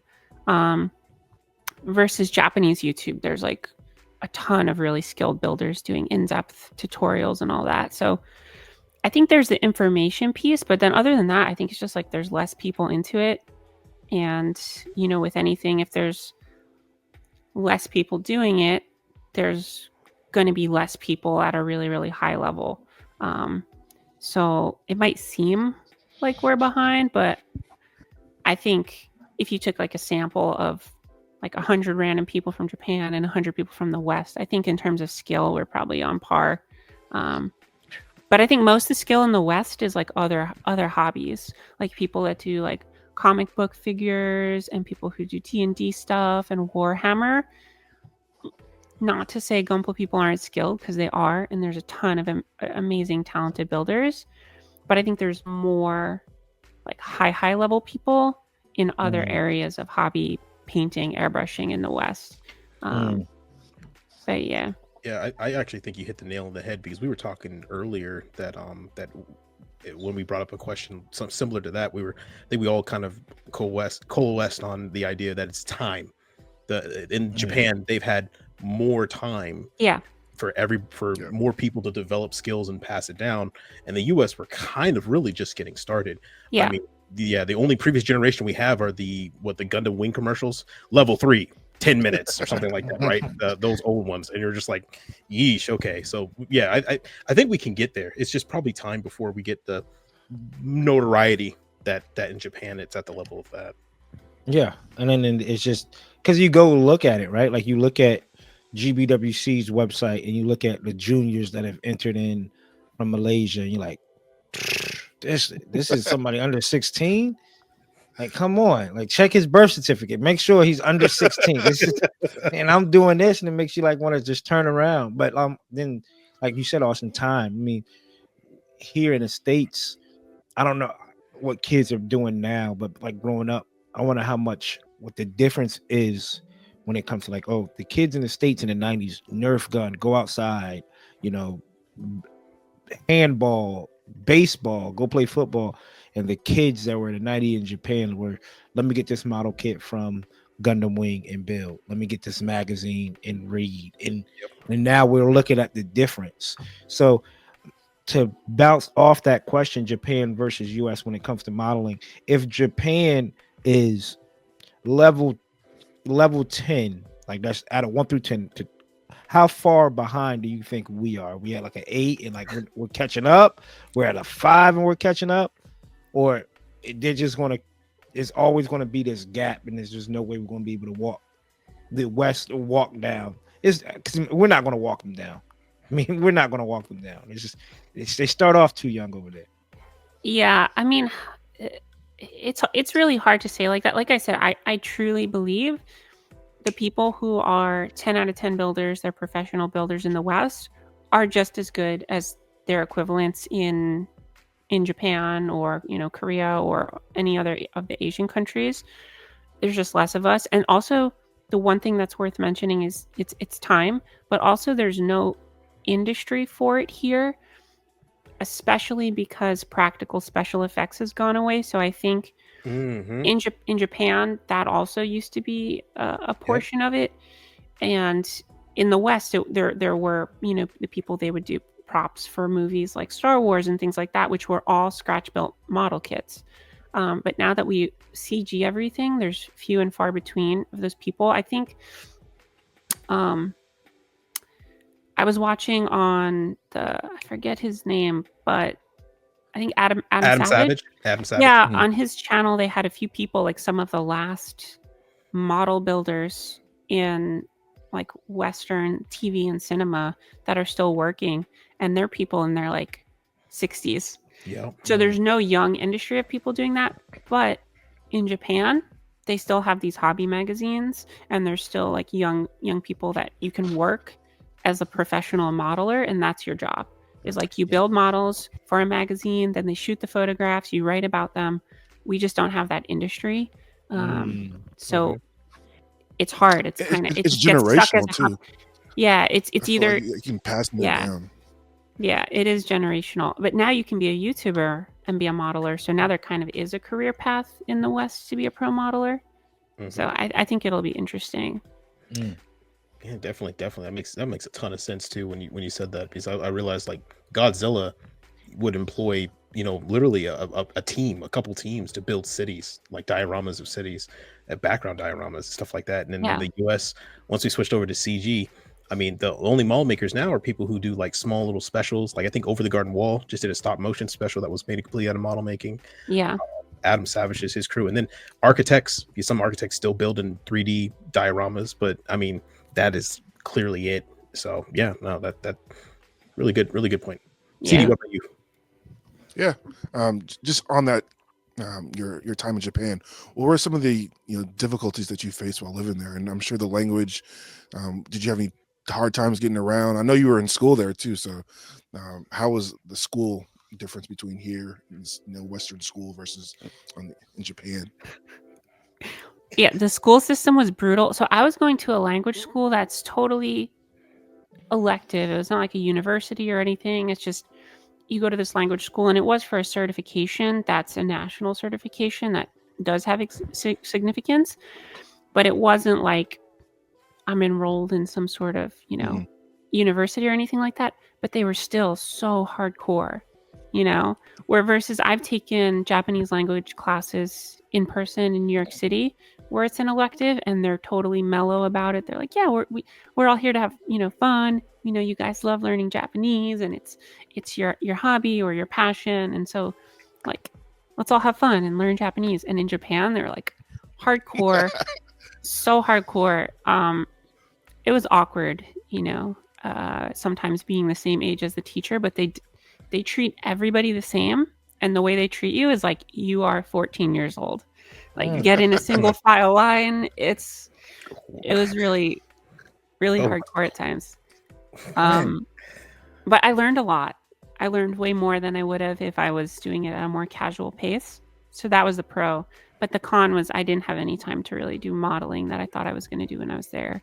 I did a little bit at a local hobby shop, just like some prep work, like sanding and seam line stuff. But I brought my airbrushes, but I never got to use them because I don't know if you know, but in Japan, it's really popular, especially in urban areas. They have airbrush rental booths, and you can just go and pay like for 2 hours. You airbrush your stuff. That's put your parts in a dehydrator. They've got these little dehydrators. It dries everything in like 15 minutes, and then you just pack it up and bring it home. So I really wanted to do that, but I didn't get to, sadly. Nice. We have e-cigarette stores. we have a vape store in every corner, lit up like a Christmas tree. You can go to Japan and spray paint for 2 hours. It sounds like Japan's just model making heaven. Is that what you think? It really is. It really is. It's crazy. It's just the kits are everywhere. And in every kind of store. It's Book Off, which is your used bookstore, in 7-Eleven, in like the department store that's our equivalent of like like Macy's or like a B&H or something like that, and it's just model kits everywhere. It's really crazy. And I have a boy who stays up in Japan right now. He's actually teaching. I think he's teaching English to Japanese. That's how he's over there. And it's just like he tells me day and night. Shout out to Court. He was more of an introverted person when he is in the States. Growing up, it was like that as well. But he's like, man, and it's day and night. Like I feel completely comfortable walking out of the house at 2 a.m. to go to the store. I don't think twice about it. It's like you walk out now at 2 a.m. you only go into your car and back, right? Like, so just that livelihood, like just knowing that you're that comfortable in that environment, was that like a shell shock to you? Not, I don't know if you were that comfortable, but just like things that we would consider normal, or the cultural difference, was that a big thing to get adjusted to, or? Not really. It's kind of weird because it's like the opposite. If you're living in a good neighborhood and then you move to a neighborhood that's not as good, you have to get adjusted to that. But there's not really much of an adjustment in the other direction, where you go to Japan and you're like, it's so safe. I can walk around at 4 a.m. or like about like down a street where there's a bunch of bars and people who are like blackout drunk, and I could wave my like MacBook in the air and nobody's gonna do anything. Like, you know what I mean? Like, it's just, yeah. So it was really easy to get used to that, just feeling safe all the time. Sometimes you still feel a little sketched out because as a foreigner that's not Asian, people really give you the stare down a lot. So I didn't really notice that when I went in 2019 as a tourist, because I'm like traveling around, having all my tourist fun. But once you live there and you're there for a few months, you kind of get a feeling like all these people, certain people just stare at me sometimes. Not everybody, but there's definitely people who will just like give you the eye. I think it's also a weird time too, because Japan is facing, especially in Tokyo, like a big over tourism crisis. And so I do think for a lot of locals, they've kind of got, like, foreigners have left a bad taste in their mouth, especially with some stuff that's gone on in the news with people just being really rude and disrespectful. Which makes sense because when I lived in New York, I also was like, tourists, like, get them, like, you know what I mean? Yeah. So I think there's a normal piece of that, but there was a little bit of unfriendliness here and there that I didn't notice in 2019 when I went to just like go on vacation. But overall, it was amazing. Any tips and tricks that, as if I haven't been. Yeah, same. I'm looking to go next year, so looking to go, and I have a buddy, obviously, like my boy Court. He gives me some insight. Also, now we have a mutual friend. His name is Tom. He's actually grew up and lived in Japan his whole life, and it came to the Norfolk Hampton area because his wife was in the military. So we sat down and talked. He's built Gundams and stuff too. When we talked, he actually wrote with me the ODO a few years back, and I got a chance to sit down and hear from him about like the differences in the cultures. Any tips and tricks for like somebody that's going to go to Japan, like avoid this. I think it was like if the bar has like an American flag on it or something like that. I've heard those stories. Like, yeah, I definitely have tips. My biggest tip, which I really, really believe in, is if you can beat the FOMO of going to Tokyo, I would say don't go to Tokyo.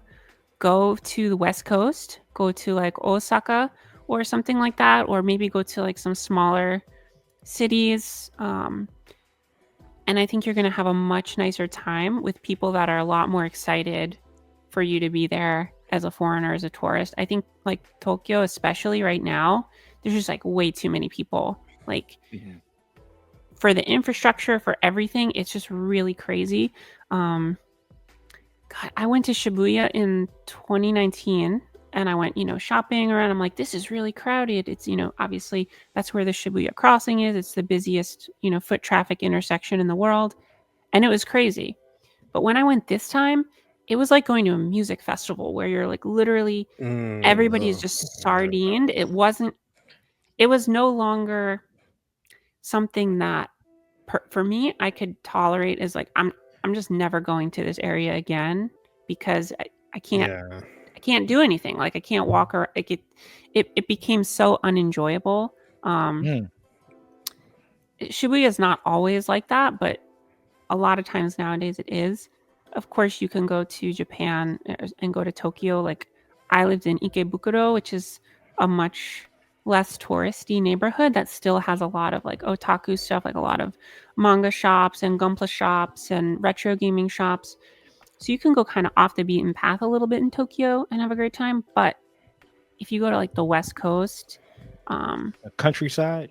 Yeah, well, not even the countryside. Like Osaka, it's just so much less touristy than Tokyo, but you still get that big city, like Japan metropolis feel. It makes you feel like you're in like an 80s anime. So that would be my recommendation. But of course, everybody's like, no, screw that. I'm going to Tokyo. If I'm going to Japan, I'm going to Tokyo. So, yeah. Well, that's what's up. Y'all hear it. Y'all don't go to Tokyo if you can. I mean, if you want, is it because the yen's down? Is that why you think it's so crazy right now? Yeah, I think that's a big reason, and I also think because they shut. It was like the two big points were Japan shut off from the rest of the world during COVID, and they didn't open up for a really long time, even after pretty much every other country did. So everybody that had planned their Japan trips had postponed them, and then the yen tanked, and those two things happened at the same time. So now everybody's going because it's cheap, and everybody's going because their plans for the last like however many years got backed up or canceled and they didn't get to go. So it's like 4 years of tourism all at once. All at once. Holy crap. Well, so you can look at charts too for the number of travelers that go to Japan every year, and as soon as they every year for the past since they reopened, they just keep month after month they're like breaking records. It's like the most foreigners that have ever been in Japan. The chart just is like straight for like 40 years, and then it just goes straight up. Sheesh. Good lord. Yeah. So Jeez. Well, that's something to take in, definitely into consideration. The best times to go to Japan, I think winter, from what I've heard, is probably the best time to go. And man, let's get back to some like Gundam topics. sorry. That's all good. No. I could talk this all day, because the more I talk about it, though, I know my boy Court's going to say, "Where's your passport at?" Though, so Come on. no Coop. worries. We're working on it, man. We're working on it. We're working on it. Question for you from Austin. Yeah, Xeon or Fetty? Which kits do you like, or which style do you like more? So I always like heroes, and I know Gundam's a weird thing where it's like, yeah, there's like no real good or bad people or whatever, but Federation's really supposed to be the good guys. Okay, let's all get over that. But so I like them from the storytelling perspective, but why do the Xeon suits always have to look so much cooler? Facts. They just, Right. I think the thing is, what I honestly think is, from a marketing perspective, they're probably like, the Gundams have to look like Gundams, the Federation suits have to look like Federation suits, and then it feels like they let the designers be a lot more experimental with Xeon suits. So oftentimes you get really interesting, original things that are very different. And so I like that. I kind of like the oddball suits, like the Camphor, like the Sazabi. They just look different than everything else, where Gundams kind of look like Gundams most of the time, with the exception of like non-UC. So you've got like Ariel looks totally different than any other, Gundam and things like that. But I think you get a lot more unique suits on the Xeon side. Yeah. And Austin was talking about that the other day when he was telling me about like the reasoning why. I forgot what mobile suit we was talking about. The reasoning why Was it the Zeta? Federation. Yeah, it was Zeta. And we was talking about the reasoning why Federation suits look like this and Xeon suits look like that. Yeah, and you get, and especially in Zeta anime, you actually get a lot more bug kind of designed or themed out Titans slash suits. Is that the artist who did that does a lot of like mecha bug kind of mecha biology type of sketch art concept. So they brought him in because they wanted the bad guy suits to be able to look like bad guy suits, but also look unique enough to tell that, okay, this is a new suit of the Saturday week or something like that. While the Fetty suits are very blocky, you can always tell who they are. Yeah.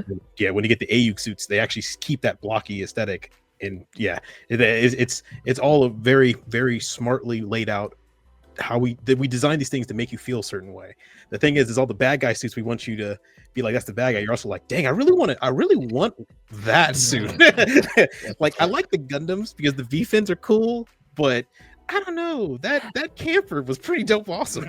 Yeah, I also really like asymmetrical designs, and the Xeon suits tend to have more asymmetrical elements, where like one shoulder has spikes and the other one doesn't. The Gundams or the Federation suits, they have that sometimes, but not really as much. So that's completely that's 100% true. I'm a symmetrical guy, so I'm always the Fetty, and I'm always like my backpacks have to be exactly the same on each side, unless there's a giant, just big F off cannon on the shoulder, and I'm like, yeah, keep that. If I get two of them, that's even better. But my next question is, you're doing a Pokepla contest with USA Gundam currently. I believe, I'm not sure how long is left in the contest for that, if this will be out by that time, but you are a judge. You are judging. So I've always been, I think these guys are more into contests than usually I am.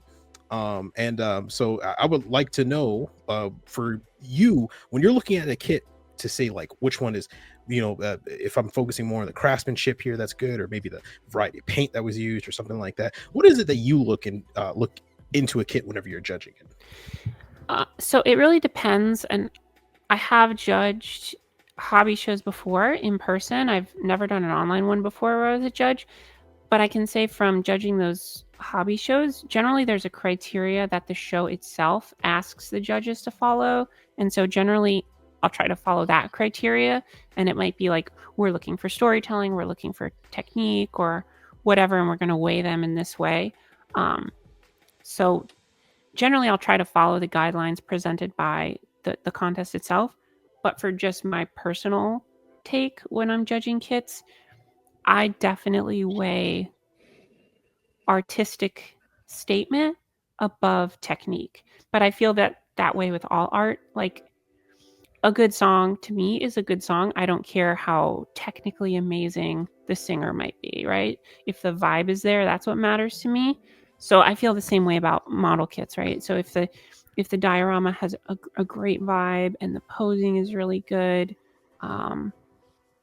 that kind of stuff's really important to me, rather than like, oh, they scribed like 40,000 lines. I don't care if you scribed 40,000 lines if the lines aren't put there really intelligently and they make the whole kit look better.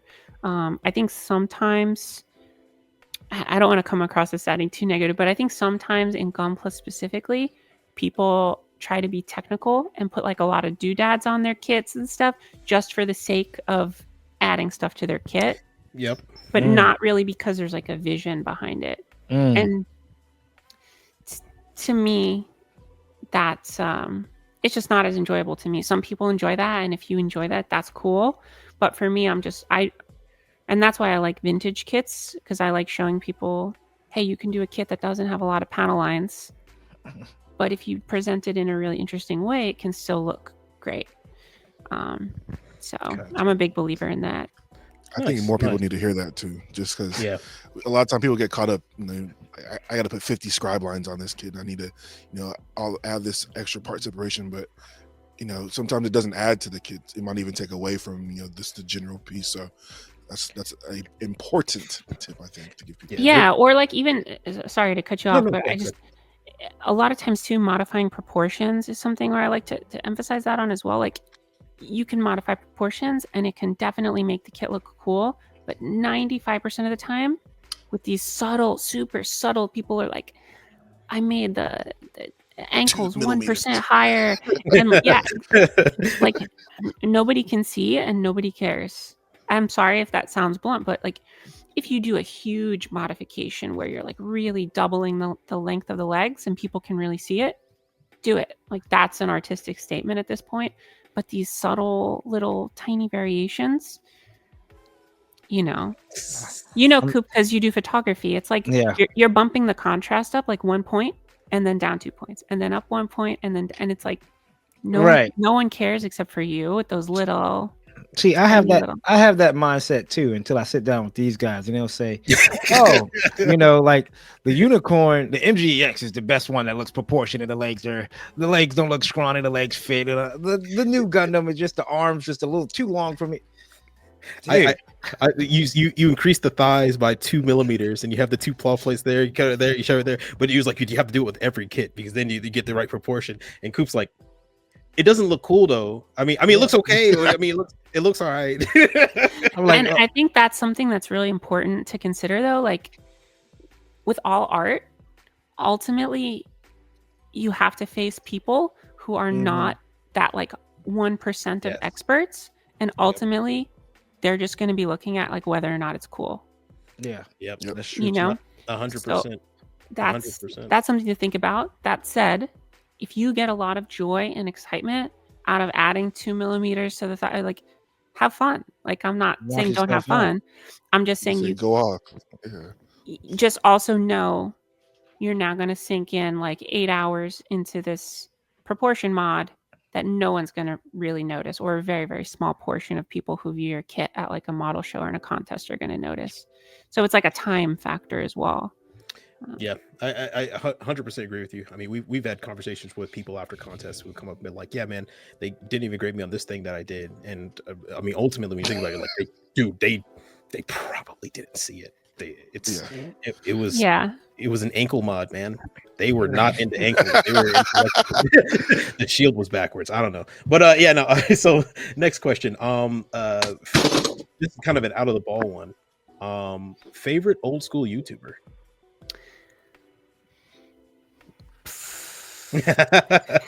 That's hard. That's a toughie, right? I have a lot. I'll say in retro gaming, it's probably Pete Dorr, And in Gunpla, it's probably Henry McClellan, or he used to be like Vegeta 82, I think I've 56. seen. Yeah, I've I seen think. that name. Mhm. Yeah. Yeah. It sounds familiar.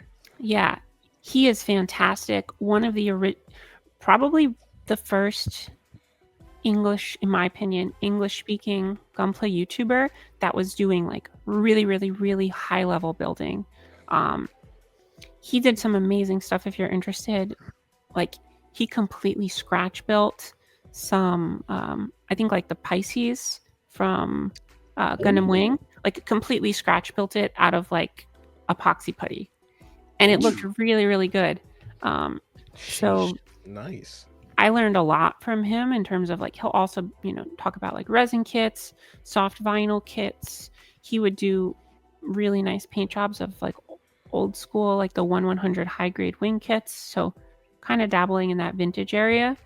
And then Pete Dorr is just one of the original like retro gaming YouTubers. His account's like 16 years old or something like that. So There you go. Nice. For people out there that want to give a good watch, CD had this question for you. I know it's kind of a great segue off of that, off of what you were just speaking about. So, CD, Yeah. So since you do work with vintage older kits, what do you find that more enjoyable than working on like a newer kit, like I seen that you did a Witch for Mercury kit, and so something that's been out for at least a year and a half versus something that's 30 years old? Do you find that more enjoyable taking that old kit and making it look just as good as a newer kit? old kits are pain and suffering. but it's kind of like, I think doing an old kit is probably more like running a marathon, or being like, I'm gonna climb this mountain. We're doing a modern kit is kind of just like going to the gym. It's just like, I got a good workout in, that was fun, like I practiced my skills, but I'm not dying. So sometimes the vintage kits I feel like I really need to recover from because they take so long and take so much effort. But I think you get a lot better, a lot faster working on vintage kits because you have to learn all of these extra skills. And if you don't execute really well, you really see it and it looks really rough. So I think I think working on vintage kits, it's accelerated how quickly I got to like a pretty decent level with Gunpla. But I also really like working on modern kits. Like when I built those Witch from Mercury kits, I was like, that was at the time, obviously the most modern kit I had done because they were the newest kits on the market. Mhm. And I was like, God, I kept telling my friends, I was like, guys, this is crazy. Like, there's no seam lines. And like, I only had to sand like 2 nubs because the rest of them were hidden.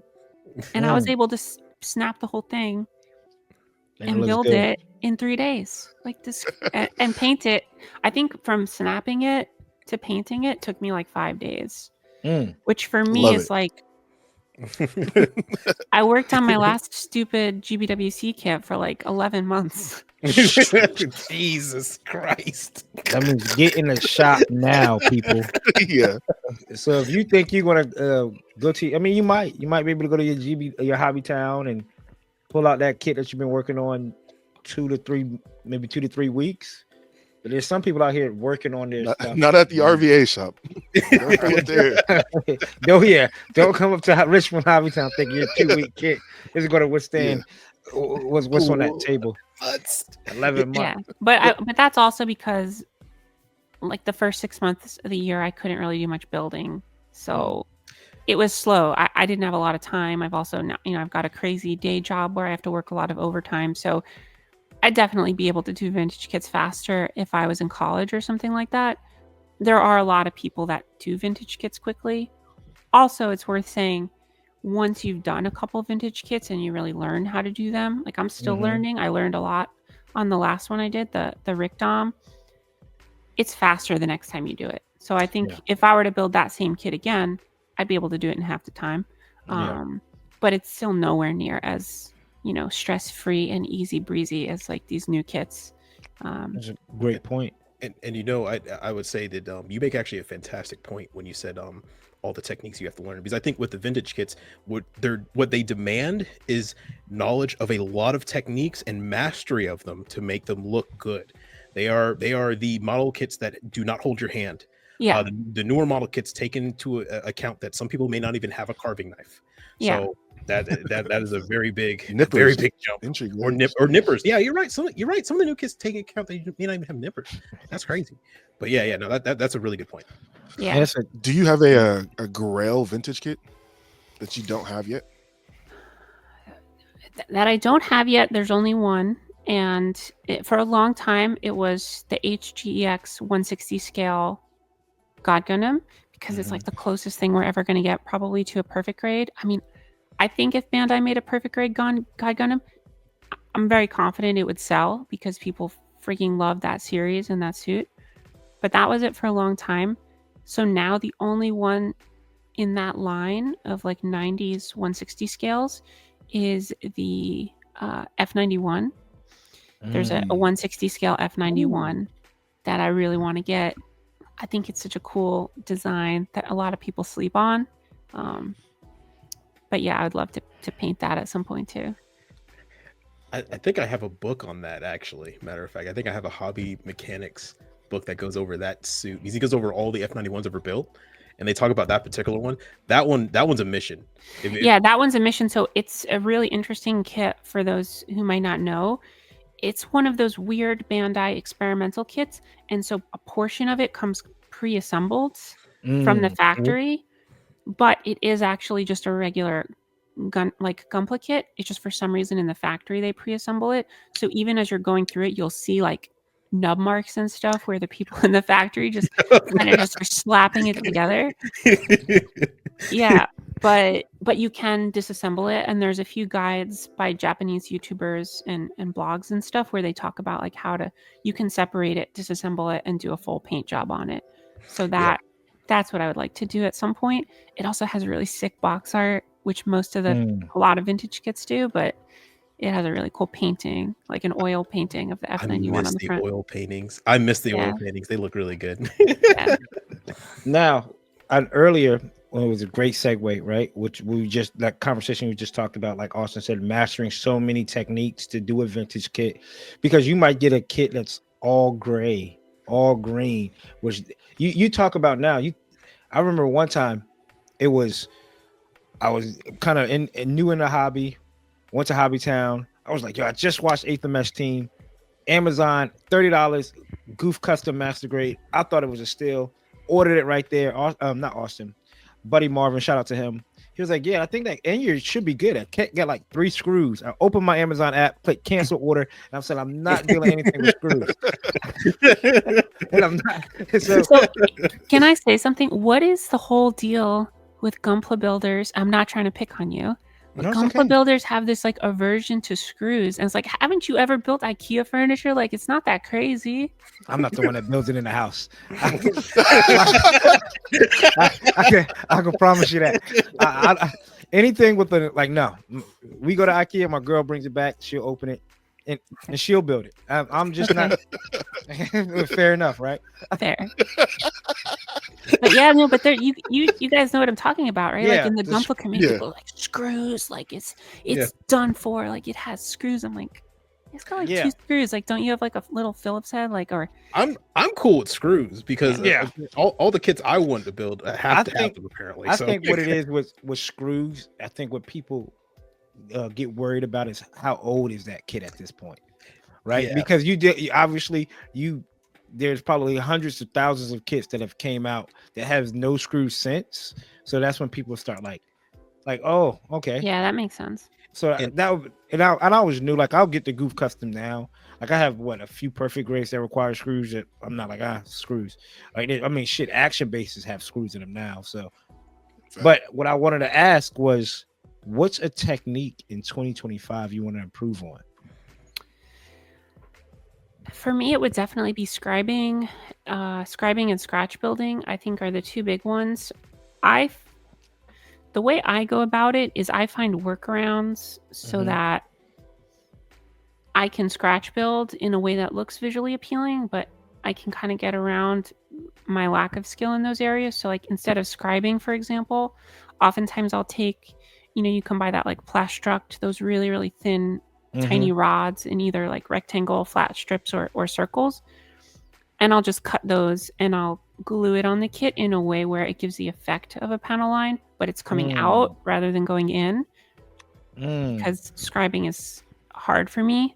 So that's a big one. And then for like scratch building big geometric shapes, I really struggle with getting it to be symmetrical and like getting that shape to be perfect. That's something I'd love to figure out at some point. So like right now I just stack plot plate and I putty it and like sand it until it looks approximately good. But I know there's better methods of making boxes and triangles and things like that. But I just don't like measuring. I don't know. I'm kind of lazy with it. So I like to eyeball stuff. And on that note, the opposite side of this coin is, what technique do you feel like, if all else fails, I can at least do this? Is it your shading? Is it your diorama? Is it the masking, the paint? Like what like if anything else fails, I know my fallback plan is to take my best technique and amplify it times 10. I think I'm probably pretty decent with shading, and then also I think thinking about the composition. Because I come from an art background, so I also went to art school. I don't have a degree, but I did go to art school.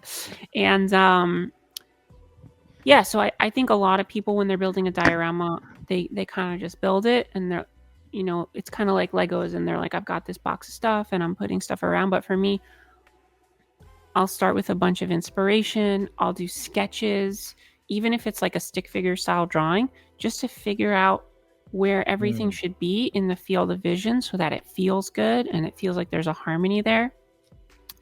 And I think I'm pretty decent at that, because it's a skill I've built up my whole life from, drawing as a kid, and obviously, high school, college, being in a lot of art programs and things like that.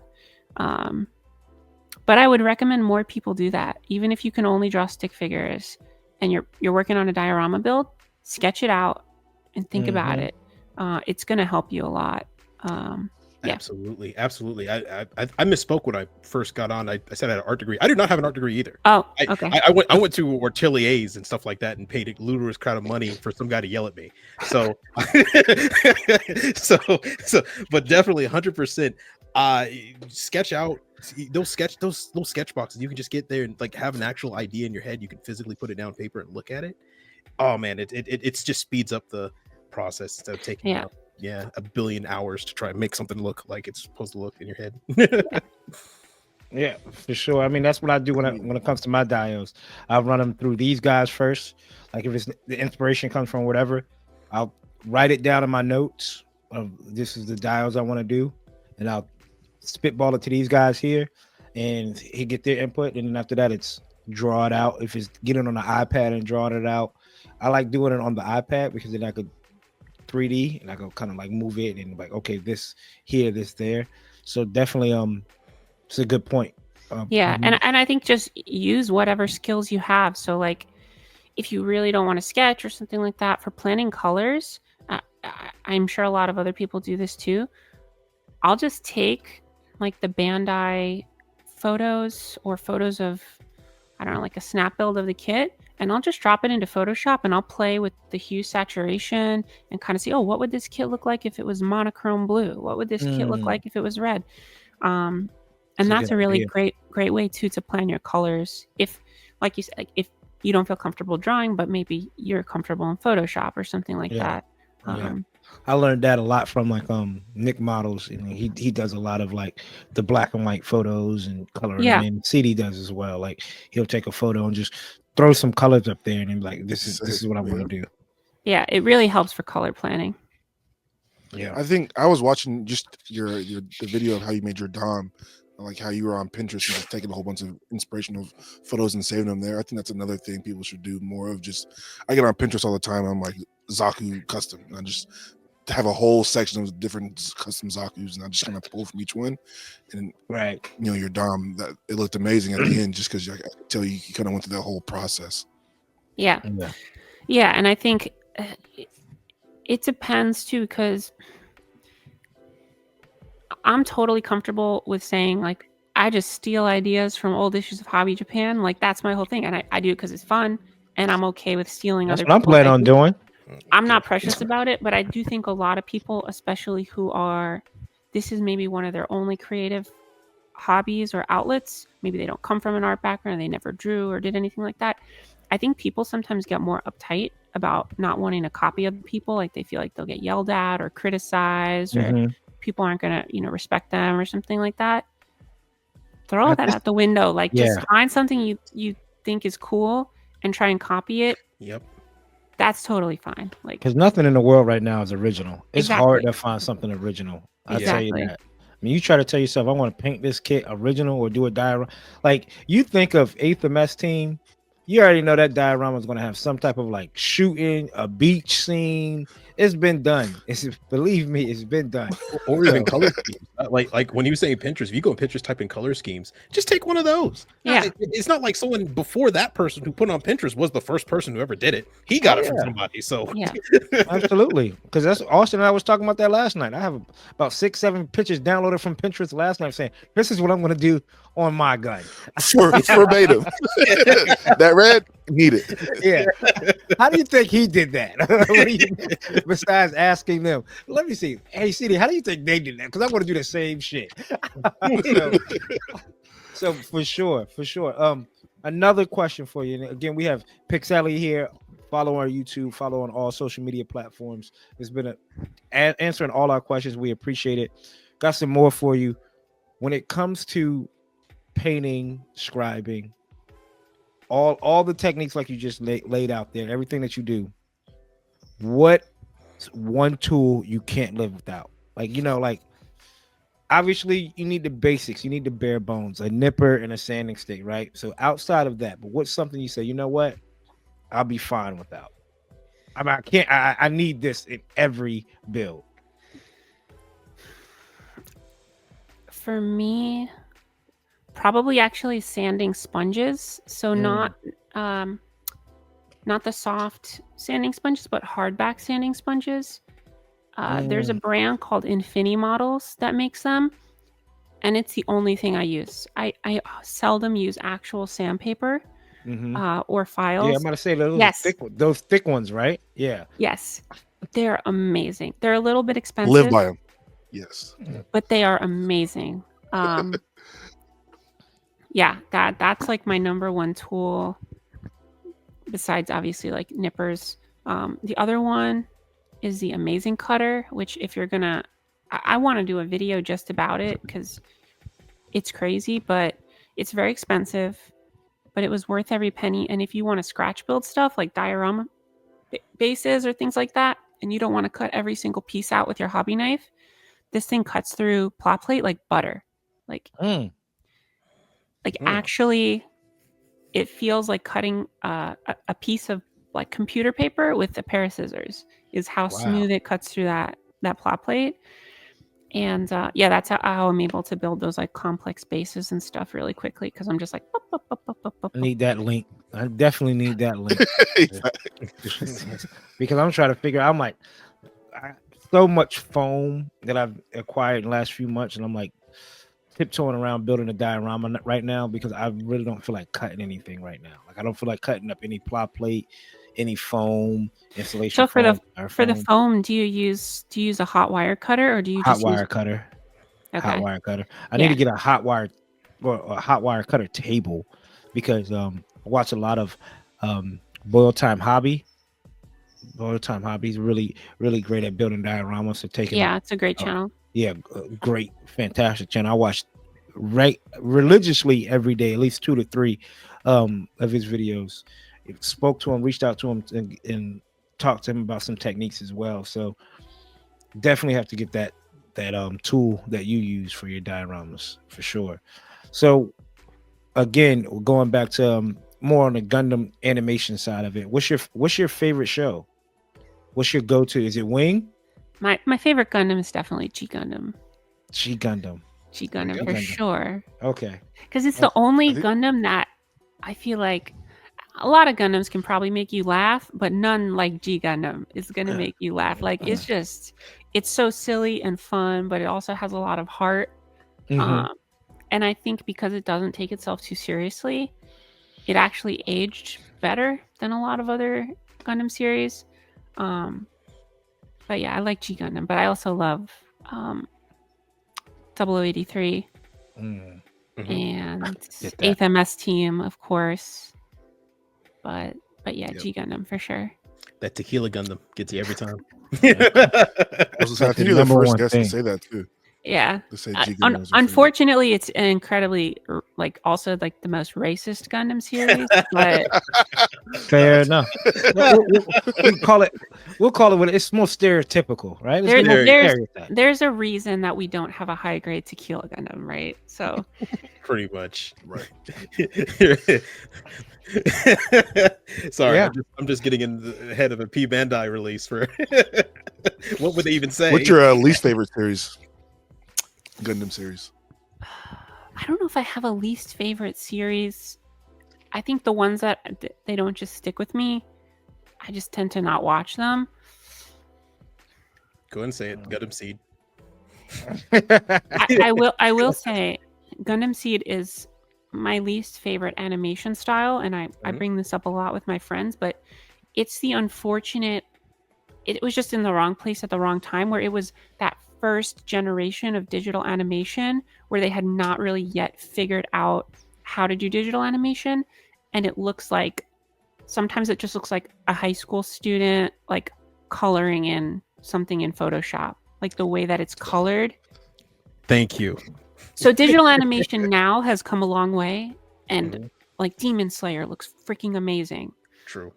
But when you were going from like peak, like that, like late 90s, early 2000s, it was the best hand-drawn animation in history. Like just insane skill level. They had peaked in terms of the art form, like decades and decades of getting better at hand-drawn animation. And then they're like, let's use computers now. And it just looks like sometimes it's drawn with a mouse or something. Like it's so Animorphs. Yep. that's how I feel about it. Yeah. Oh, Lord.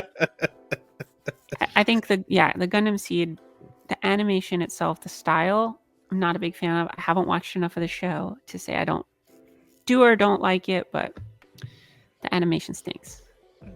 There you go. There you go. What you got for it? Yeah. So as Coop said, me and Austin are apparently radicalist when it comes to anime and manga. If you had to choose, one form or the other, would it be anime or manga?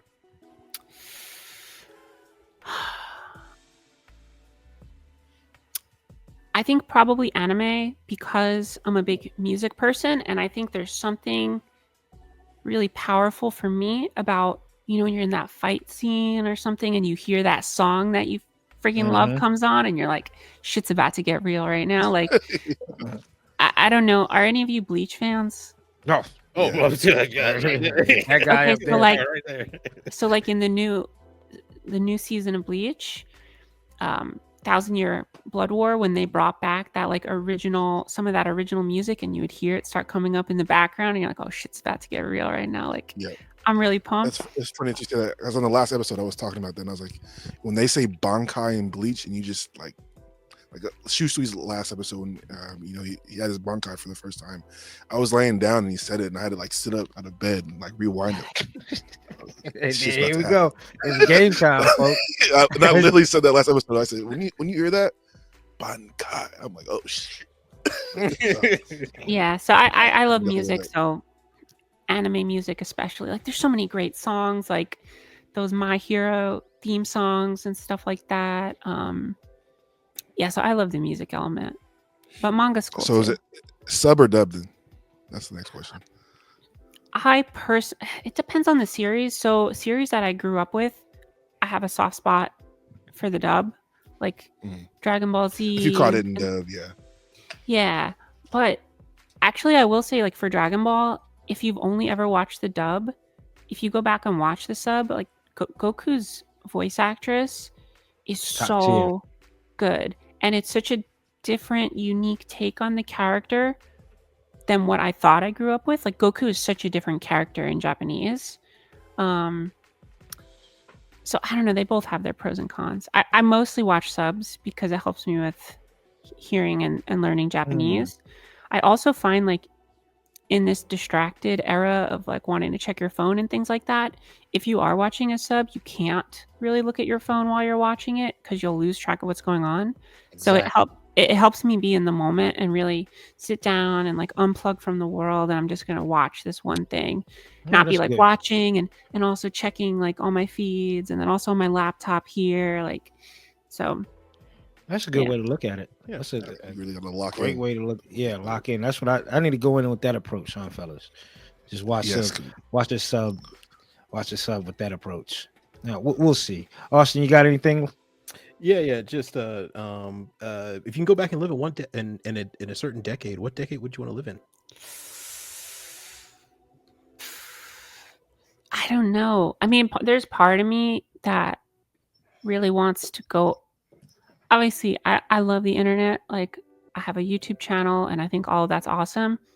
But part of me, I think, would love to go back to pre-social media internet, like early internet, where it was still a little wild westy, like a little mysterious, maybe like late 90s. The URL crash was right around the corner. Like late 90s. MySpace. Yeah, well, we had the internet so you could look things up and you could order stuff online and you have access to things around the globe, Mhm. but it wasn't yet so like overwhelming and all encompassing.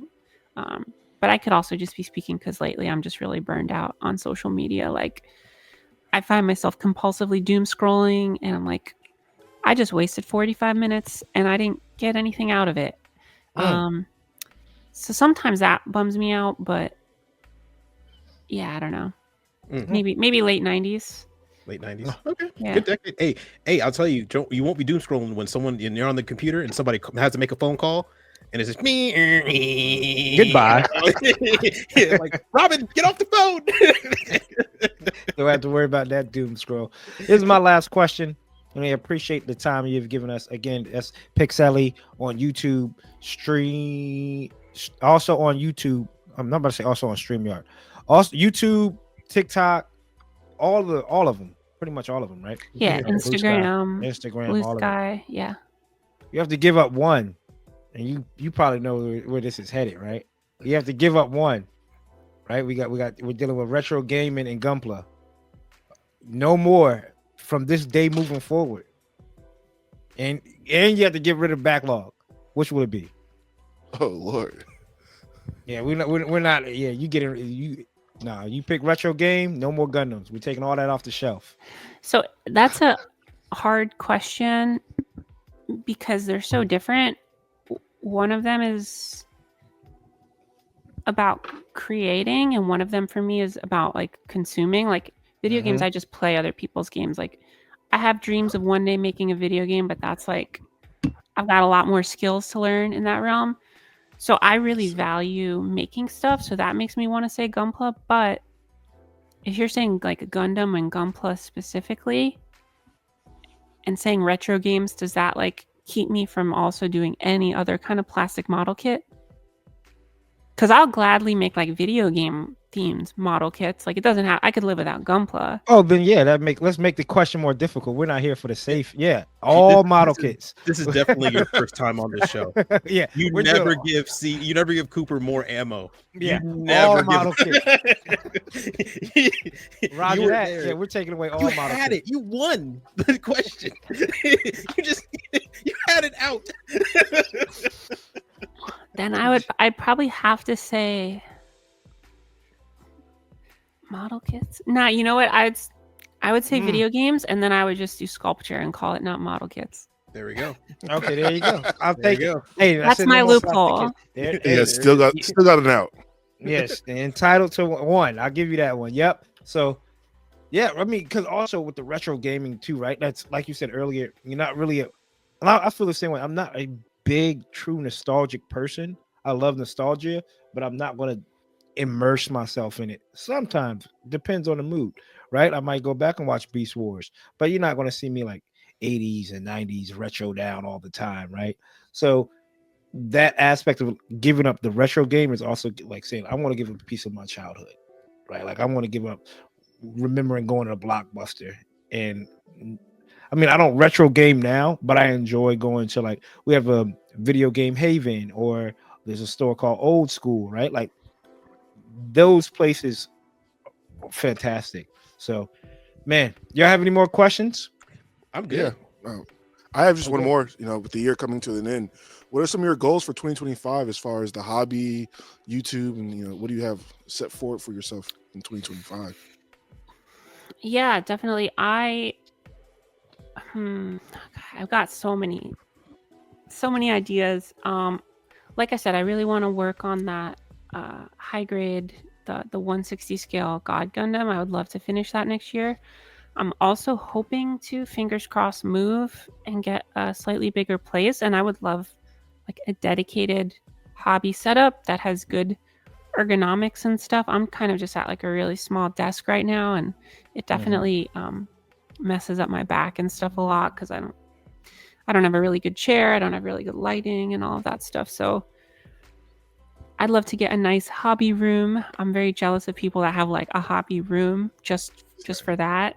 So those are my goals. It's like finish the God Gundam, get a hobby room. There you go. Yeah. Go to more hobby shows. That'd be cool. Absolutely. Slow No, I'm, mo, su- slow mo. I'm pretty sure like you're gonna be at ODO in a few months, right? Yeah, I'm definitely gonna go to ODO. Oh, there you go, Austin. That's one token taken away from that UC 100 line. So that's a trophy gone right there. So it's a I don't know if I'll enter anything, but I'm gonna go. you gotta put something on the table. No. She said she's fine. She said she's fine.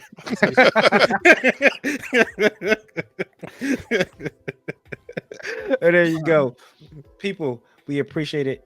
Pixxiellie joining the podcast. Let us leave in the comments below if y'all have any questions. And if you do, we'll direct those questions to her. Maybe she'll comment down on the video itself. We had real quick, if you don't mind sticking around, we had this thing going on for the last 2 episodes, right? So what we did was 2 episodes ago was do hidden kits, and we're going to reveal them on this episode. We told people we're going to reveal them in 2 episodes. So we have A, B, and C. I think we told the crowd, the people who watch, to vote on what envelope to open, and CD did the tally of C by a landslide. We have C. Right. So C actually won the build.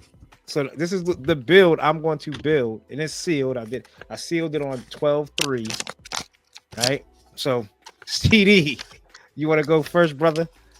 Yeah. So my C build was a master grade Shinlong. So it'll be the first MG I've done in a while, and the very first Seed master grade I've done in my very Wing master grade, brother. I gotta correct you on that, brother. Sorry. Wing Yes, master grade. Wing master grade. So that'll be a first kit back New Year. And there you go. Austin, what you got for letter C? All right, so for letter C, I did change it the night before because I realized I didn't actually have the kit that I labeled. I forgot that I gave it away, so that would have been awkward. So I changed it to a girl kit, and I changed it to the Congo Destroyer as C. So yeah, Congo Destroyer SC. All right, so we got Master Grade Wing Ultron up there. It's Shinlong, just the Shinlong, just regular. The regular Shinlong. And you got a girl kit. Let's see what. Just jump right here. See what. All right, cool. Bet, man. I appreciate it. So my next build after ODO, this is going to be documented, right? Let me see. What is it? What we got here? We got the RG Heavy Weapon System Hainu. So that's something I wanted to do. I wanted to paint. I got the lights for it from Cosmo. So there you go. And I feel good because now I don't have to keep anything in secret. Usually when I do my builds, it's always in secret. I'm getting ready for like GBWC, Plamo, ODO. Now I can bring everybody along in this trip. I love how we were all like, yeah, we're never building RGs, 2 parts. Coop, what you win?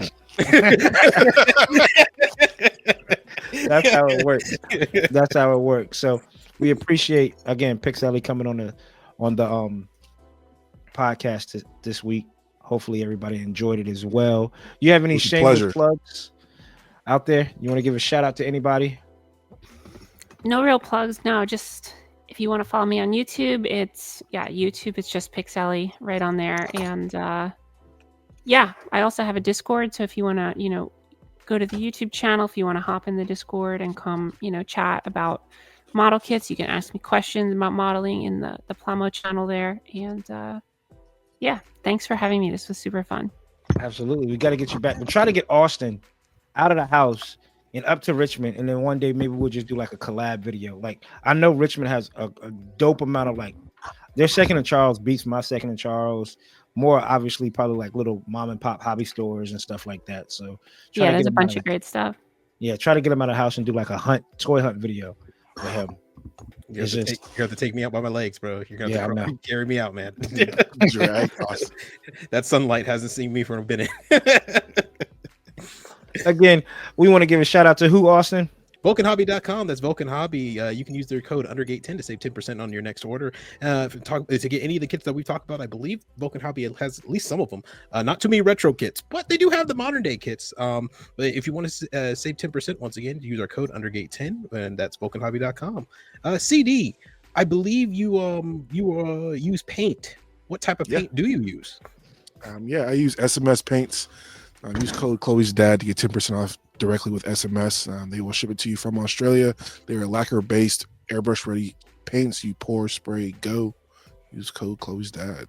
Get 10%. Yep, absolutely. And if you use code COOP10 with Gun Primer, you'll save 10% off your order right there. Gun Primer makes high-end tools such as the glazer, the gritter, the primer, the balancer, a lot of stuff that ends with ER. And they also have like a new solvent out there as well. So if you want to just make sure you have some good stuff to take care of your kits while you're building in preparation for a build, use code COOP10 again to save 10% off your order directly with Gun Primer. It is the season, people, of giving, right? Don't always worry about what's under the tree for you. Be more worried about what you put under the tree for others. Give a little bit. Don't put that kit down this week. He'll be there. He'll restock. We're not in 2020 anymore. You don't have to wait 4 years. That $27.99 could go to, I don't know, go to a mission. That's what I want to do. I want to go to a mission and pass out like food to the homeless.